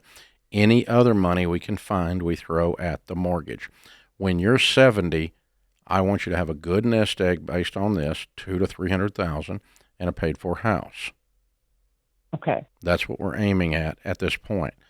However, I think you're underemployed, don't you, Ken? I absolutely do, because your situation is not uncommon for changes to be made. So what were you doing when you were making 70? I was an executive assistant, but I think honestly, I was overpaid. I don't. No, I not know at that all. sounds really weird. No, but, I don't think you were. Absolutely not. What are you doing now? Well, I was executive assistant for a medical courier company. Okay. So now I'm actually a courier for a different company. Okay. So it's a lab company that picks up. So you took a specimens. step down in position Yes. to get a job. Yes. I'm glad you got a job. Yeah. That's step one. Admire that. I think you go back into the executive assistant world. I'm telling you something right now with your experience, and I will tell you, and what's great about the executive assistant world is your age right now is not in any way a deterrent. That is not going to hurt you, and you may be surprised. I know for a fact, I've got a handful of guys I'm thinking of right now, and their executive assistants are making over $100,000. Easy. Wow. Now, I'm not And they're in their dangling that. 60s and 70s. That's exactly right. Now, I'm not dangling that out. These are high net worth. These are larger companies. But I'm telling you, you have got some real experience. I'm going to throw another organization at you. I want you to look up Belay, Belay. Okay, and they sponsor a lot of Ramsey events. I know their owners. Okay, they're good people. I've known them a long, long time. They do virtual assistance. They do virtual assistants. And so they are connecting people like you on their website to executives and high net worth people who need help. And you can do your job for these people from there. If you're technology savvy with computers and all that, you should go to their website today, tell them that we sent you, and just talk to them. See about that. But Dave is right. You are underemployed. I think you ought to be aiming where you are in retirement. I think you ought to be setting your sights high to try to be making 90 to 120 in an executive assistant role. That's what you ought to be looking for. And I would start at 80. Yeah. If you had to. That's right. But I think you were underpaid before, and I know you're underpaid now. So maybe not as a courier, but what you have the potential to make. So there's several elements. We're going to take the nest egg and make it work as hard as we can. We're going to add to it systematically 15% of your income. Right now, that's about $7,000 a year. But if we double it, it'll double, right? Mm-hmm. Okay. The third thing is we're going to work on paying off the house with any extra money we can squeeze out of the budget. And the fourth thing is we're going to get our income up so we make all of these things happen bigger, better, faster. Yes. I will look into that Belay today. Yeah, all of that will But all work other fabulously. companies locally look for remote positions, Yeah. you know. Yeah, everybody doesn't have to be in your backyard, but you're doing it remote before. So, but Ken is right. I mean, we've got, a bunch of executive assistants inside of Ramsey that make more than that. Yes. So, that work here. And so, not unusual at all. And not unusual at all for them to be in your age bracket either. So, all of that is true, and it makes for, just a fabulous situation for everyone involved.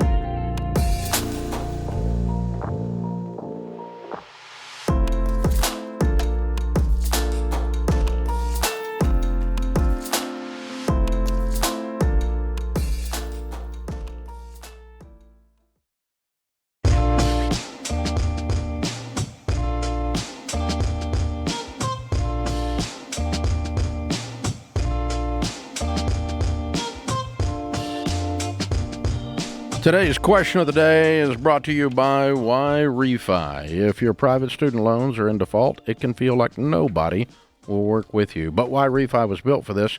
They'll help you explore a fresh start. Go to yrefi.com/Ramsey. That's the letter Y, REFY.com/Ramsey. Not available in all states. Today's question comes from Tim in Pennsylvania. Our daughter is 19 years old and failed her first year of college. She applies for jobs but has a bad attitude that I'm sure shows up in interviews. My wife and I are both successful in our fields, are in baby step 6, and have $1 million in retirement funds, so it's not like she hasn't had a good example at home. What little savings she has is dwindling away from eating out and subscribing to useless phone apps. We've recently told her that she will have to start paying $150 rent starting next month. She says we are being unfair because she doesn't have a job, but we explained if we lose our jobs, the bills still have to be paid and no one gets a pass. Are we being too harsh charging a nominal rent, which will go into a college fund for her if and when she decides to go back? I am sure this isn't a unique problem as this seems like a generational thing, but we want to help her launch into adulthood. Well, a couple things here. You know, my personal parenting style on this is I'm not going to fund her for anything, zero, until she figures out how hard life is with a really, really bad attitude. I think that's the first thing. I don't mind you charging her rent and putting more pressure on her to act like a young adult. So I don't think you're being too harsh. I feel like you've probably been a little bit too lax on this situation. But the more you can not bail her out, the more that you can just let her fail. Failure is life's best teacher, and it's going to be hard to stand by as parents and watch it, but I think that's what's necessary here. And there's a lot in this that we don't know. There's a lot under the surface here. So really hard to fully go at the source of this, but that's my take on this particular specific question. First and foremost, you and your wife have to be in lockstep. No way can you be separated by this child who is misbehaving. Okay? The two of us have to be unified in our approach. Secondly, real love says not what feels good today, but real love says what helps this child be a successful 30-year-old. What steps can I give? What can I give her now that she doesn't have to cause her to be a successful 30-year-old? I really don't care what her pain is or her whining is in between. And I really think that one or both of you have been way soft on this kid for a very long time. And now you're trying to make up ground and you think $150 is tough. I think $1,500 is tough. 150 is wimpy. Yeah. Because that's what she's going to pay if she tries to leave. Okay? So I'm going to take a little different position than Ken. Number one, you're lockstep. Number two, every move that you make is an act of love that is going to help her become the 30-year-old that she needs to become. And so her problem is that she's never really had any problems. And so I'm going to help her have some problems. I'm going to usher problems into her life. I'm going to start creating all kinds of problems. You're paying for her cell phone.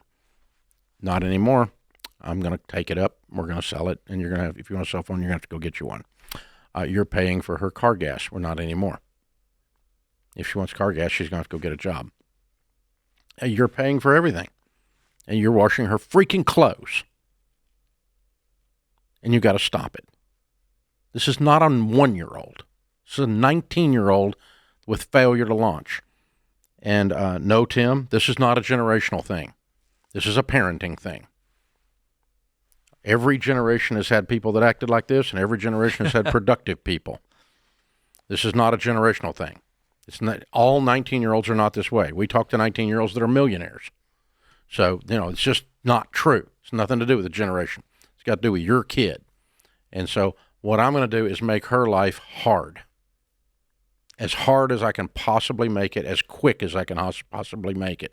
I want her to become highly uncomfortable because the way she's living her life deserves it. And if she keeps living her life this way, she's going to be a 30-year-old that's a complete abject failure trying to figure out why this world didn't give her what she was entitled to, which is nothing. So I'm going to be really kind and strong and gentle, and I'm going to create all kinds of hell for her until she moves out and gets a job. I really want her to leave as fast as she can go. I want her to go get a job as fast as she can go. I want her to be so uncomfortable that she goes and gets a job and goes and gets a life and starts buying her own milk and starts buying her own bread. And suddenly her character will change. It's going to be the most amazing transformation. But you are going to be called every name in the book because you've made it soft for so long, and now you're changing the program. And changing the program is going to feel very unfair. Baby doll, I am sorry. I owe you an apology. We have been too soft on you, and you're quickly becoming useless. And we love you too much to allow you to be useless. And I just love you so much. And so I'm going to help you have some problems because I want you to be an unbelievable success when you're 30. And so we're going to create problems for you. And you're not going to like me for a while, but you need to know I love you. And you need to know I'll always make you a plate of food. But I'm going to create some problems for you. See, the eagle, when it builds a nest out of thorns, long 6-inch thorn bush thorns.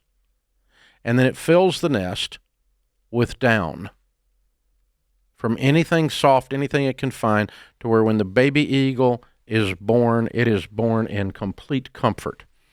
As the baby eagle grows in stature and begins to stretch out its little wings, the mama eagle removes the down every day a little bit more from the nest. And every day those thorns get more and more pronounced until it's almost impossible to sit in the nest. And the little baby eagle has to get up on the edge of the nest because you can no longer sit in a thorn bush in the bottom of the nest. And then when the baby eagle's up on the side of the nest, you know what it'll do? It'll start flapping its wings and it will fall. And then the wings will start working and it will glide. And you know the mother eagle holds her breath, wondering if this is the first eagle that can't fly. But it turns out it's not. Turns out this eagle can fly, but it never would have left the nest if it was comfortable. And an eagle that doesn't leave the nest eventually is known as a turkey. And so little turkey needs to leave the nest. It's going to be good for little turkey. Gobble, gobble.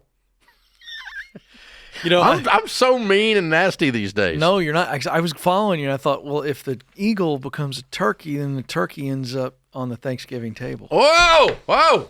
You get baked. People eat it. Yeah, that's it. The world will eat you alive. I was tracking yeah, that we go. way. Wow, I was trying to. Don't get eaten alive. Trying to get.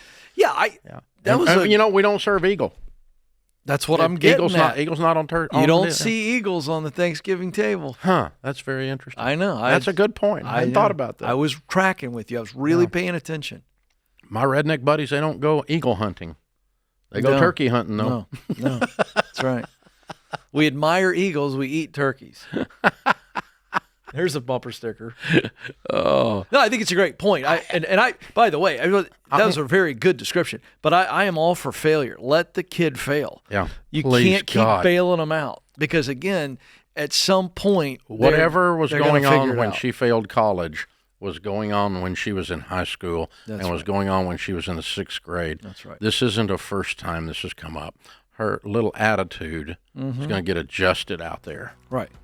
Well, I don't think she's ever had to finish dealing with failure. She's never had to finish the results of her attitude sucking. That's it. That's right. Because that's 100% of the time a bad attitude will cause you to have a bad life, period. And that didn't start at college, and that didn't start when she was living in the basement rent-free. And $150 doesn't fix that either. That's true. It's not stiff enough.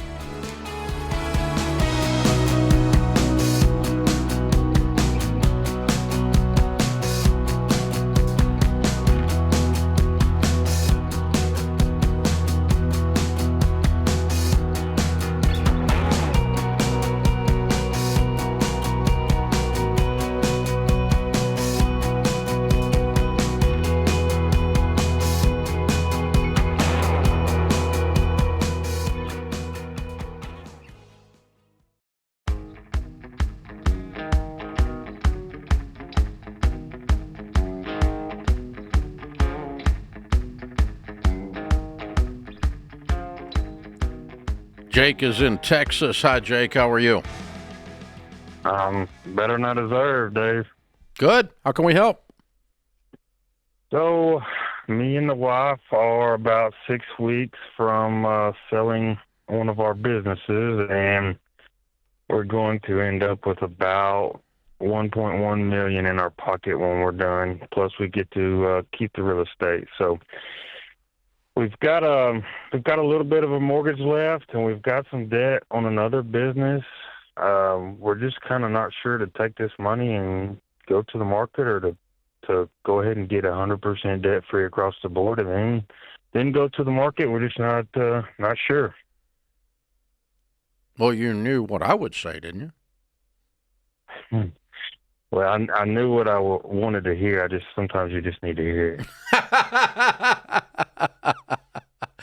I mean, if you answer the call better than I deserve, you already know what I'm going to say, dude. So now, have you the 1 million? Have you paid the 1.1? Congratulations, by the way. It's wonderful to grow a business and have a liquidity moment like that. That's incredible. Very well done. You're a millionaire. That's just so cool. So proud of you. Have you paid your taxes out of the 1.1 yet? That is our net. So I've already calculated all of the fees. Okay, you're gonna have that clear of taxation. Correct. Good. Okay, and how much do you owe on the business and owe on your home? The business that we're selling is debt free. We have No. business The one you that wanted to pay off.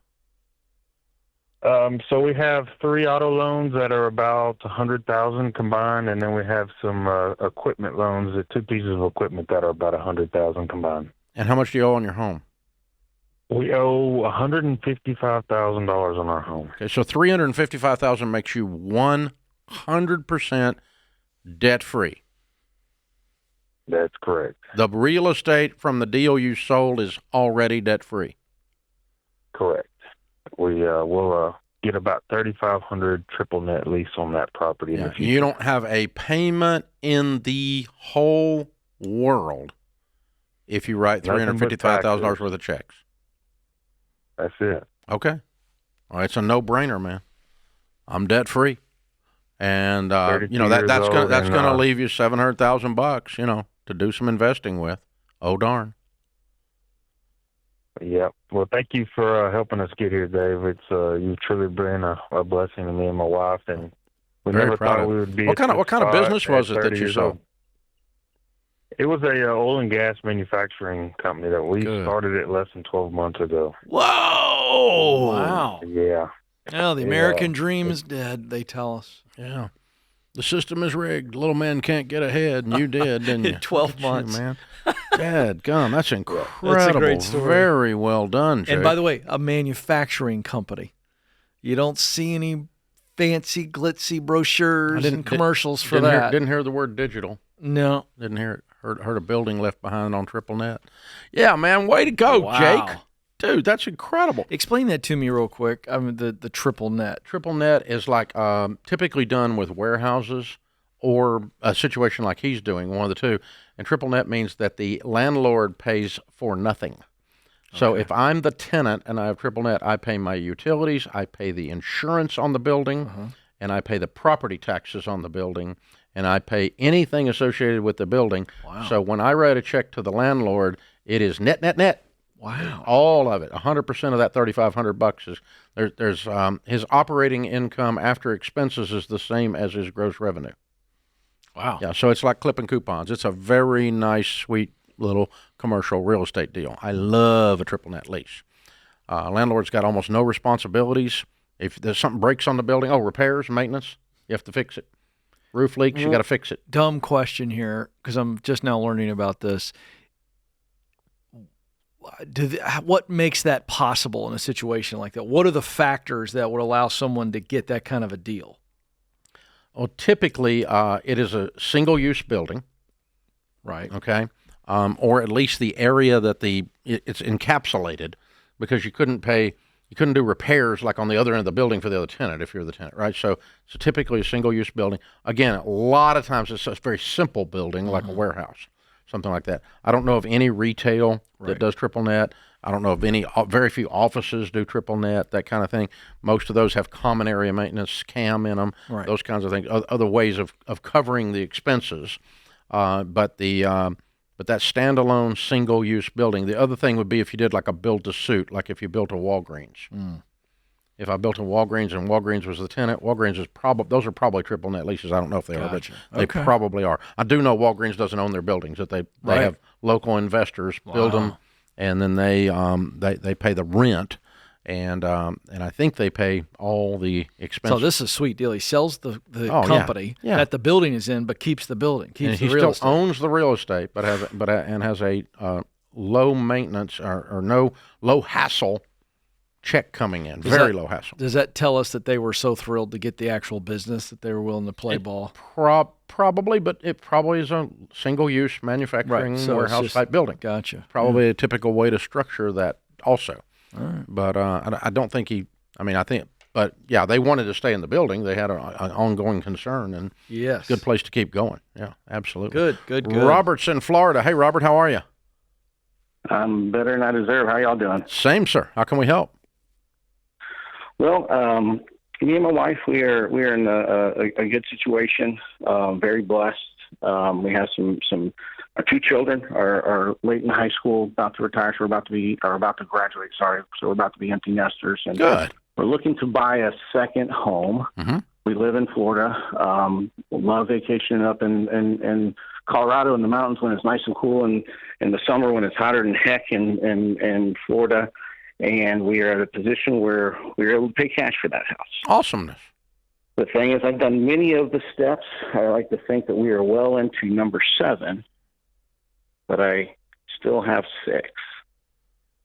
Then you're not in 7. The current home that I have, I'm struggling.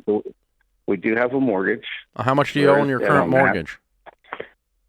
$954,950. Okay. And how much cash do you have available to do the mortgage payoff and buy the Colorado house? We currently have about $6.65 million available. Available, correct. And we're going to use about 3.5 for the cash on the Colorado house. The issue is, or what I'm struggling with. What's the house in Florida worth? About 4.3. Okay, what's your total net worth? Just over 15 million, and that would not include the value of my business if I were to sell my business. That's just in real estate, cash stocks. Well, way to go, Robert. Personal assets. Okay. Well, I you know the story. I pay cash for everything. And in 34 years of doing this show, I've never talked anybody into paying off their house that they called me back mad. Well, that's the struggle. Is I guess I didn't get to that in 2020. Rates were low. I refinanced to a 15-year 2.25. Yeah. But knowing that my $10,000 a month is only at 2.25 on that particular mortgage, I make well more. Hey, than Robert, that. you didn't get rich invest in borrowing everything. on your house. You got rich being smart. That's the struggle. I see the No, money you that I didn't make get in the rich stock market and all leveraging that your stuff, house. The 2.25. You didn't And- get rich leveraging your house. It's not where your wealth came from. Your wealth came from being smart. Yeah. And so you're mystifying yourself with a little bit of mathematics, and you're leaving out risk. So if I were you, I would write a check today, and I would be debt-free, and I would buy a house in Colorado for cash, and I would be debt-free, and I'd be sitting in my 2 wonderful properties, enjoying life with $15 million net worth and not a payment in the world, and not trying to noodle around how I'm making 52 cents on the spread on this mortgage. It's just you're burning a lot of calories here over nothing, truthfully. I'd pay that thing off so fast it'd be unbelievable. And if you hate it and I'm wrong, you can go get you another mortgage.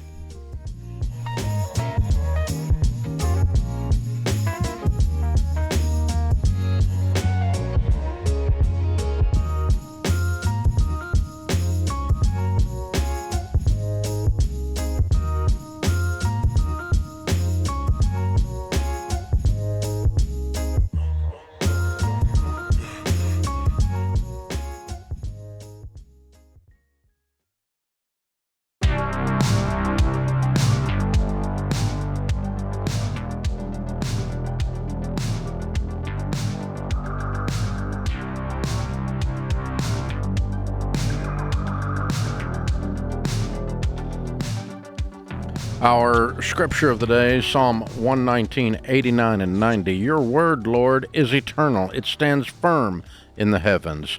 Your faithfulness continues through all generations. You establish the earth, and it endures. Thomas Jefferson said, in matters of style, swim with the current. In matters of principle, stand like a rock. Ooh, It's my all-time favorite Jefferson quote, actually. Very, very good. If you died tomorrow, how would your family keep the lights on, pay the mortgage, and afford groceries? If anyone in your life depends on your income, you need life insurance. But how do you choose? Well, term life insurance is the best way to do this. It's the least expensive, and you avoid getting ripped off with bad investment plans inside of whole life or permanent life. You only need life insurance while someone depends on you financially. So, if you're like most people, you need a policy that's 10 to 12 times your annual income for a term length of 15 to 20 years. And it should be a level policy, means the premium stays the same. If you want to learn more about this, use our free term life insurance guide. Go to RamseySolutions.com/term life guide or click the link in the description and we'll help you out. Sam's in Pittsburgh. Hey, Sam, how are you? Doing well, thank you. How are you? Better than I deserve. How can I help?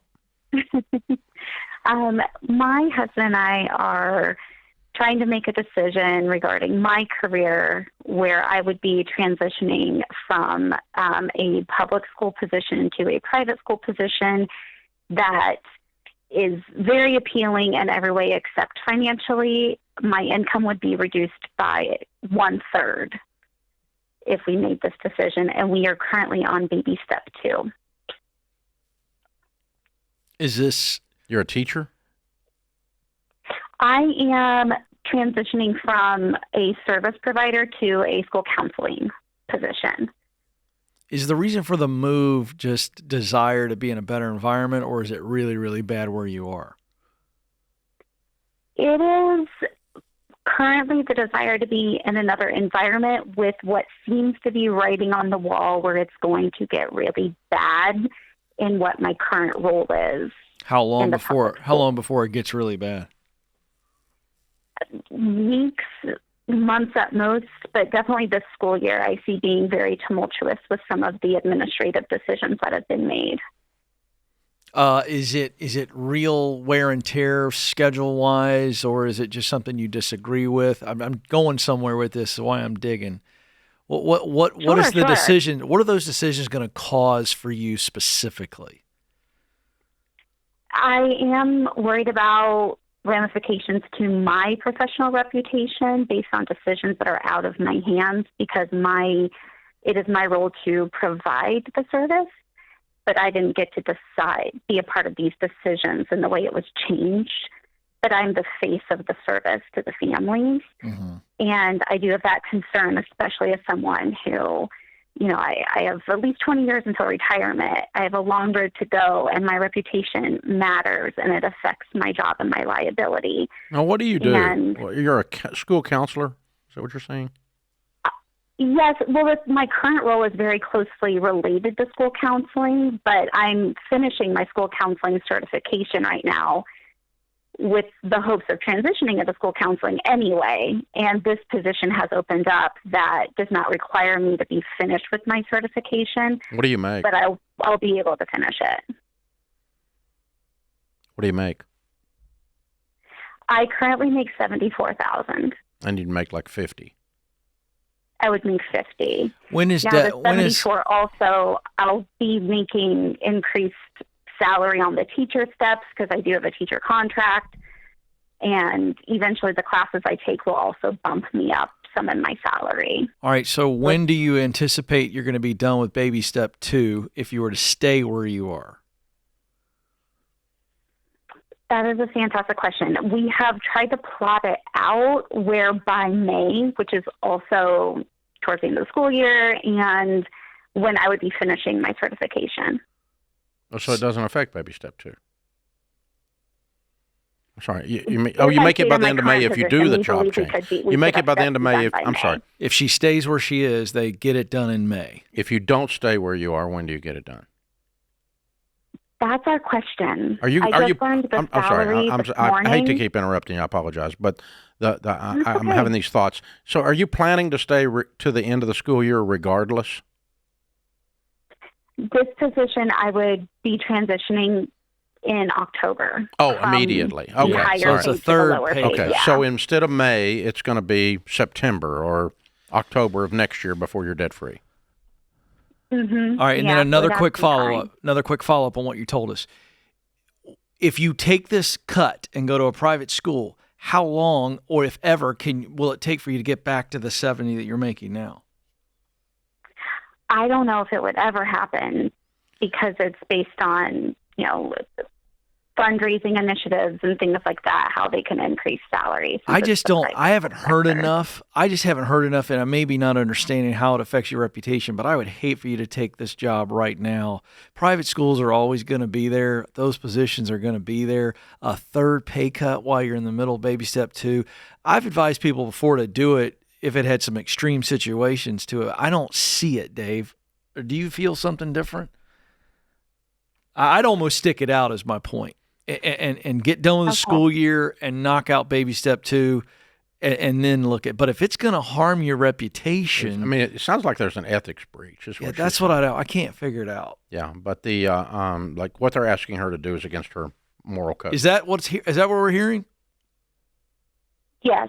Okay. Yes. I see some writing on the wall where there's going to be rather large ramifications. And I actually worry about the long-term position security. Okay. All right. Well, then I always want you to do what's right. Let me just say that. I didn't quite pick up on that it's that serious. But if that's serious. I don't want to stay where there's an ethics problem or I'm asked to be engaged in something I ethically can't do. I can't stay. Yeah. But I also don't want to create that in my mind if the other is just more comfortable. Mm-hmm. And I don't think I'm hearing that, but I'll just warn you against that, okay?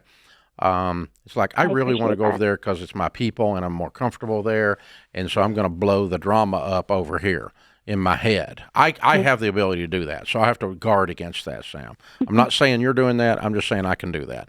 So guard against that. Thank you. Then if you're going to take it, the other thing, yes, I'm going to take it, but I'm also going to look for ways to supplement my income utilizing my career field. Yeah. Is there independent tutoring or independent counseling you can do with your certification that's legal, or independent help you can provide a student that parents can pay for on the side, akin to a teacher doing tutoring? Those kinds of things. There probably is. Yeah. And I'm going to look for some kind of side hustle that's in the field that supplements and almost gets me back up there. And it's probably going to mean some extra hours, but that's the trade-off for getting away from the slime and getting into a good area. I agree. That's the strategic question, Sam. How do I replace the 1/3 that I'm giving up? That's the goal. That's the goal.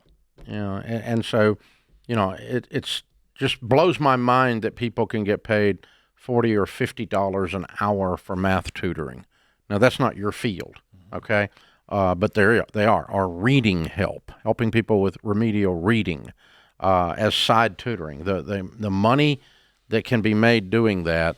I even know one guy who's coaching high school and middle schoolers independently in his backyard with basketball skills. He played D1 basketball, and his side hustle is doing that. Yeah. And he's a personal trainer for up and coming basketballers, and he's making $50 an hour doing it. It's so that's the kind of thing I'm always looking for in this situation. Good question. I hope it works well for you. That puts this hour of the Ramsey Show in the books. We'll be back with you before you know it. In the meantime, remember, there's ultimately only one way to financial peace, and that's to walk daily with the Prince of Peace, Christ Jesus.